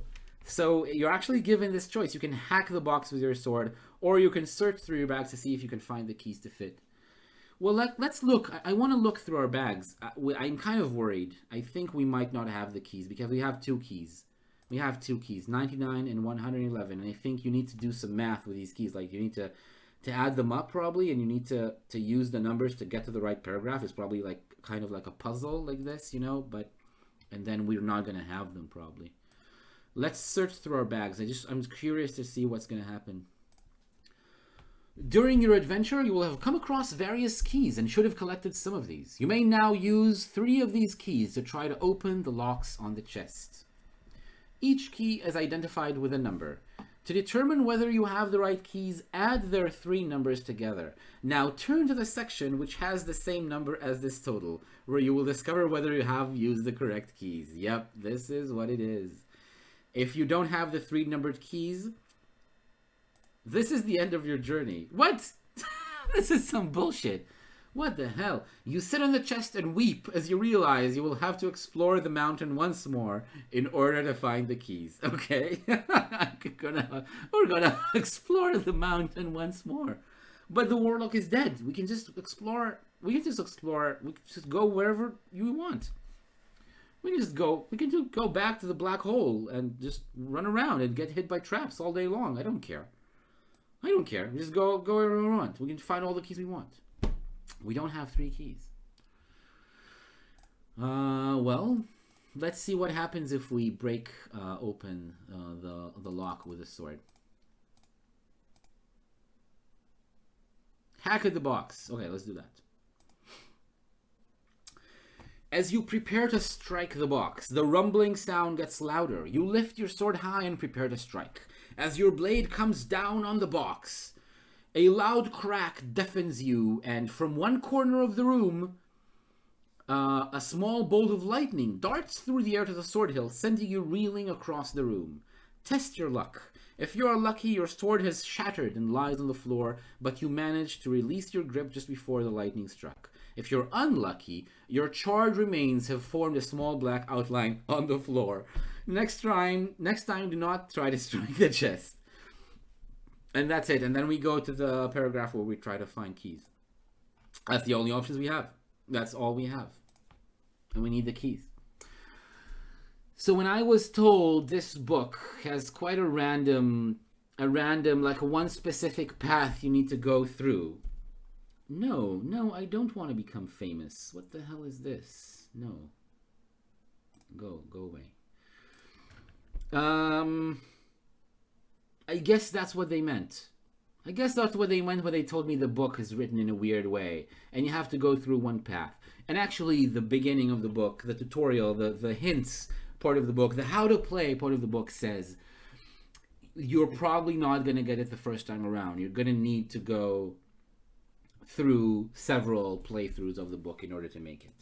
So what we're going to do now is we're going to cheat, because this is not a book I'm going to play through once again all the way through. This is not something that my future holds. This is not an option for my fate. What is Inkle? Saber Runner. Inkle. What's Inkle? Narrative games and interactive stories. Inkle Studios. They do... Is it like a choose your own adventure? Inkle's Vault. Oh, so it's actually a game. Pendragon. Wow, nice. Okay, yeah, I might do some of these in the future. That's cool. This one was more the servers books. The what books? Oh, sorcery, and made them bigger. Oh, I see. And is it like a graphic interface now? You can play through. You can play it online, or on your computer. Kind of looks that way. Okay. Anyway, I'm probably gonna do that, but for now, we're gonna cheat, and we're gonna look through a playthrough. I'm gonna see. I have a walkthrough actually ready, handy, right here. Oh.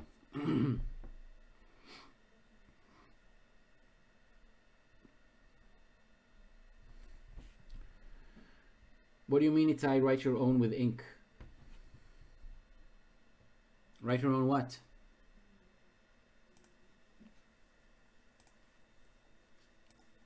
All right, I have the answer. Okay, I know what the 3 keys are, I guess.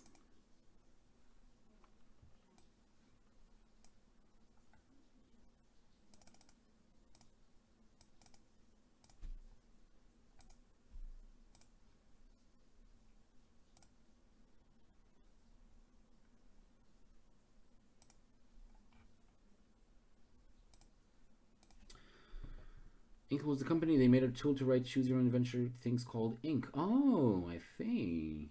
Maybe we'll write our own choose our own adventure on stream. Let's write a communal choose your own adventure on stream. That's a good idea, right? That's cool. Let's do that next week. I don't know, maybe. Okay, so basically what you need to do is find 2 keys labeled 111 and 1 key labeled 99. So we found 2 out of the 3 keys, and there's apparently false keys as well. There's a key labeled 66 and some other numbers probably, and so you can also get cheated. You can also find like bad, wrong numbers on keys, wrong labels. But if you find these 3 keys, they total to 321. And paragraph 321 leads you to another paragraph, and that one says that the keys click and turn in the locks. You have placed them all correctly. As the last key turns, the lid of the chest comes free, and you open it.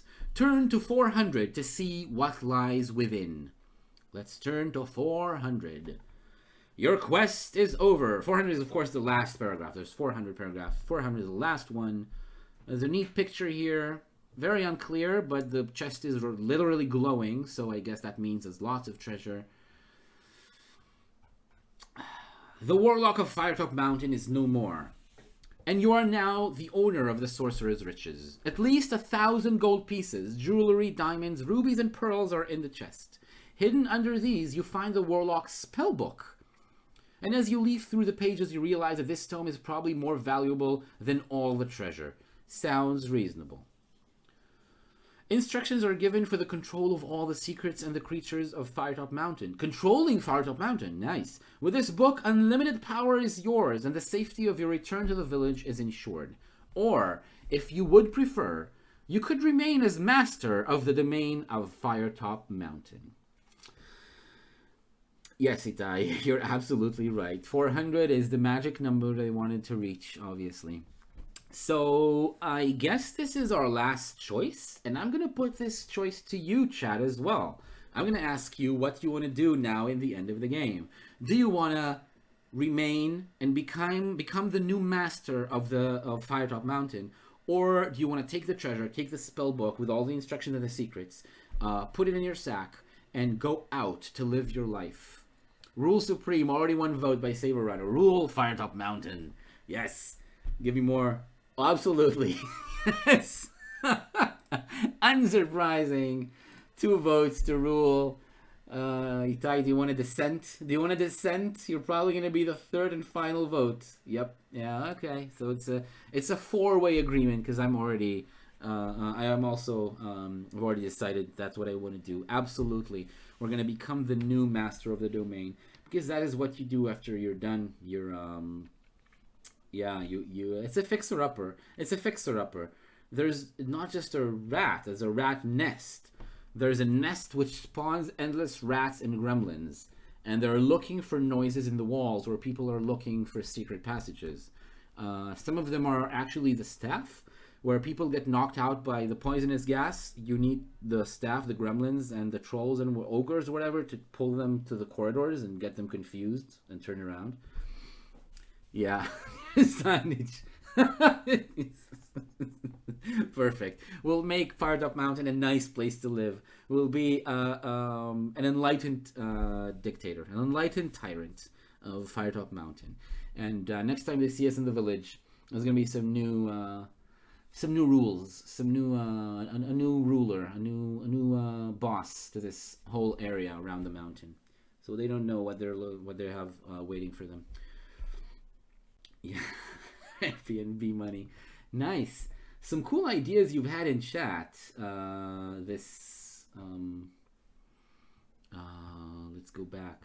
let's go back and look what you've suggested. Ion Project, the Lone Wolf game books. Oh yeah, there's the Lone Wolf game books online. You can play online the Lone Wolf books, which are already also really well written. I've only played the first two, I think, Lone Wolf books. The first one, I think, was the first one the only one translated to Hebrew? I think it's the only one, and I really liked that. I really remember me and my friends, we were blown away. We already played through Sorcery and the Warlock and some other game books, and we really liked Sorcery, but then we played the Lone Wolf, and we were really struck by how deep the lore was. The world was... You are a Jedi, yeah. You're like a fantasy version of a Jedi Knight. It looks like a Lost Order, and you're the only one around. It's like really like a fantasy Jedi, and we really liked that. Even though back then, I'm pretty sure I never watched Star Wars yet. I didn't watch it as a small kid, right? Only as a teenager. But it was still really cool. A knight from a mystical tradition with some powers, some spells, and you fight really well. And then the book was written really well. It felt like, again, the design of the book itself was somehow just better. Just better than anything we saw. The one with the thief and then the dragon of death. Really, really bad. You have like 4 or 5 choices and it said book over. Beginning passage like 10 pages long. Yeah, it was some really bad written ones. TSR, I just, for a completely different thing, I wanted to see which D&D books were written, because I wanted to see if some D&D novels were written before Dragonlance, and Dragonlance was like 84, I think, 84 Dragonlance, the first trilogy, the original Dragonlance trilogy, and suddenly I saw like lots and lots of D&D books before, but when I read through the Wikipedia page of D&D books, I realized almost all of them are not novels, they're all game books, and TSR put out a lot of game books starting the very beginning, like the mid-70s. There were already lots of game books they were putting out. It was like solo D&D adventures. You're actually supposed to play D&D like solo, like the solo adventure in the Red Book with Bargle. So like actual books filled with these like solo adventures. I never knew they existed. But yeah, I was right. And Dragonlance was the first, nearly the first novel. Like 2 really early ones in Greyhawk, and then Dragonlance was the first one to explode and got really famous. But they had lots of game books. They wrote lots of game books, DSR, all over the, like, through the years. There's lots and lots of stuff to play. But if we want to play the good ones, it's either Sorcery or the Lone Wolf in one version of or the other. I saw Saber Runner. I'm gonna come to this stream if I'm able. If I'm free, I'm gonna be there because I want to see how you run a solo D&D adventure. I want to be the one making the decisions this time. I want to be the one in chat throwing out irresponsible suggestions and laughing maniacally. I'm going to be this in your stream. Do you know when you're going to do that? What day and hour?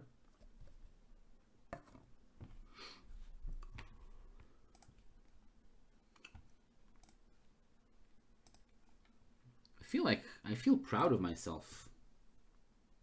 Paladin named Chad. Chaladin. Cross promotion. Yep, that's what we're doing.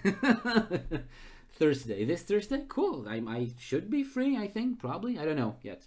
But if I don't have other plans, I'm going to come and watch the stream because it's pretty cool. I want to see these solo D&D adventures. I want to see how they work.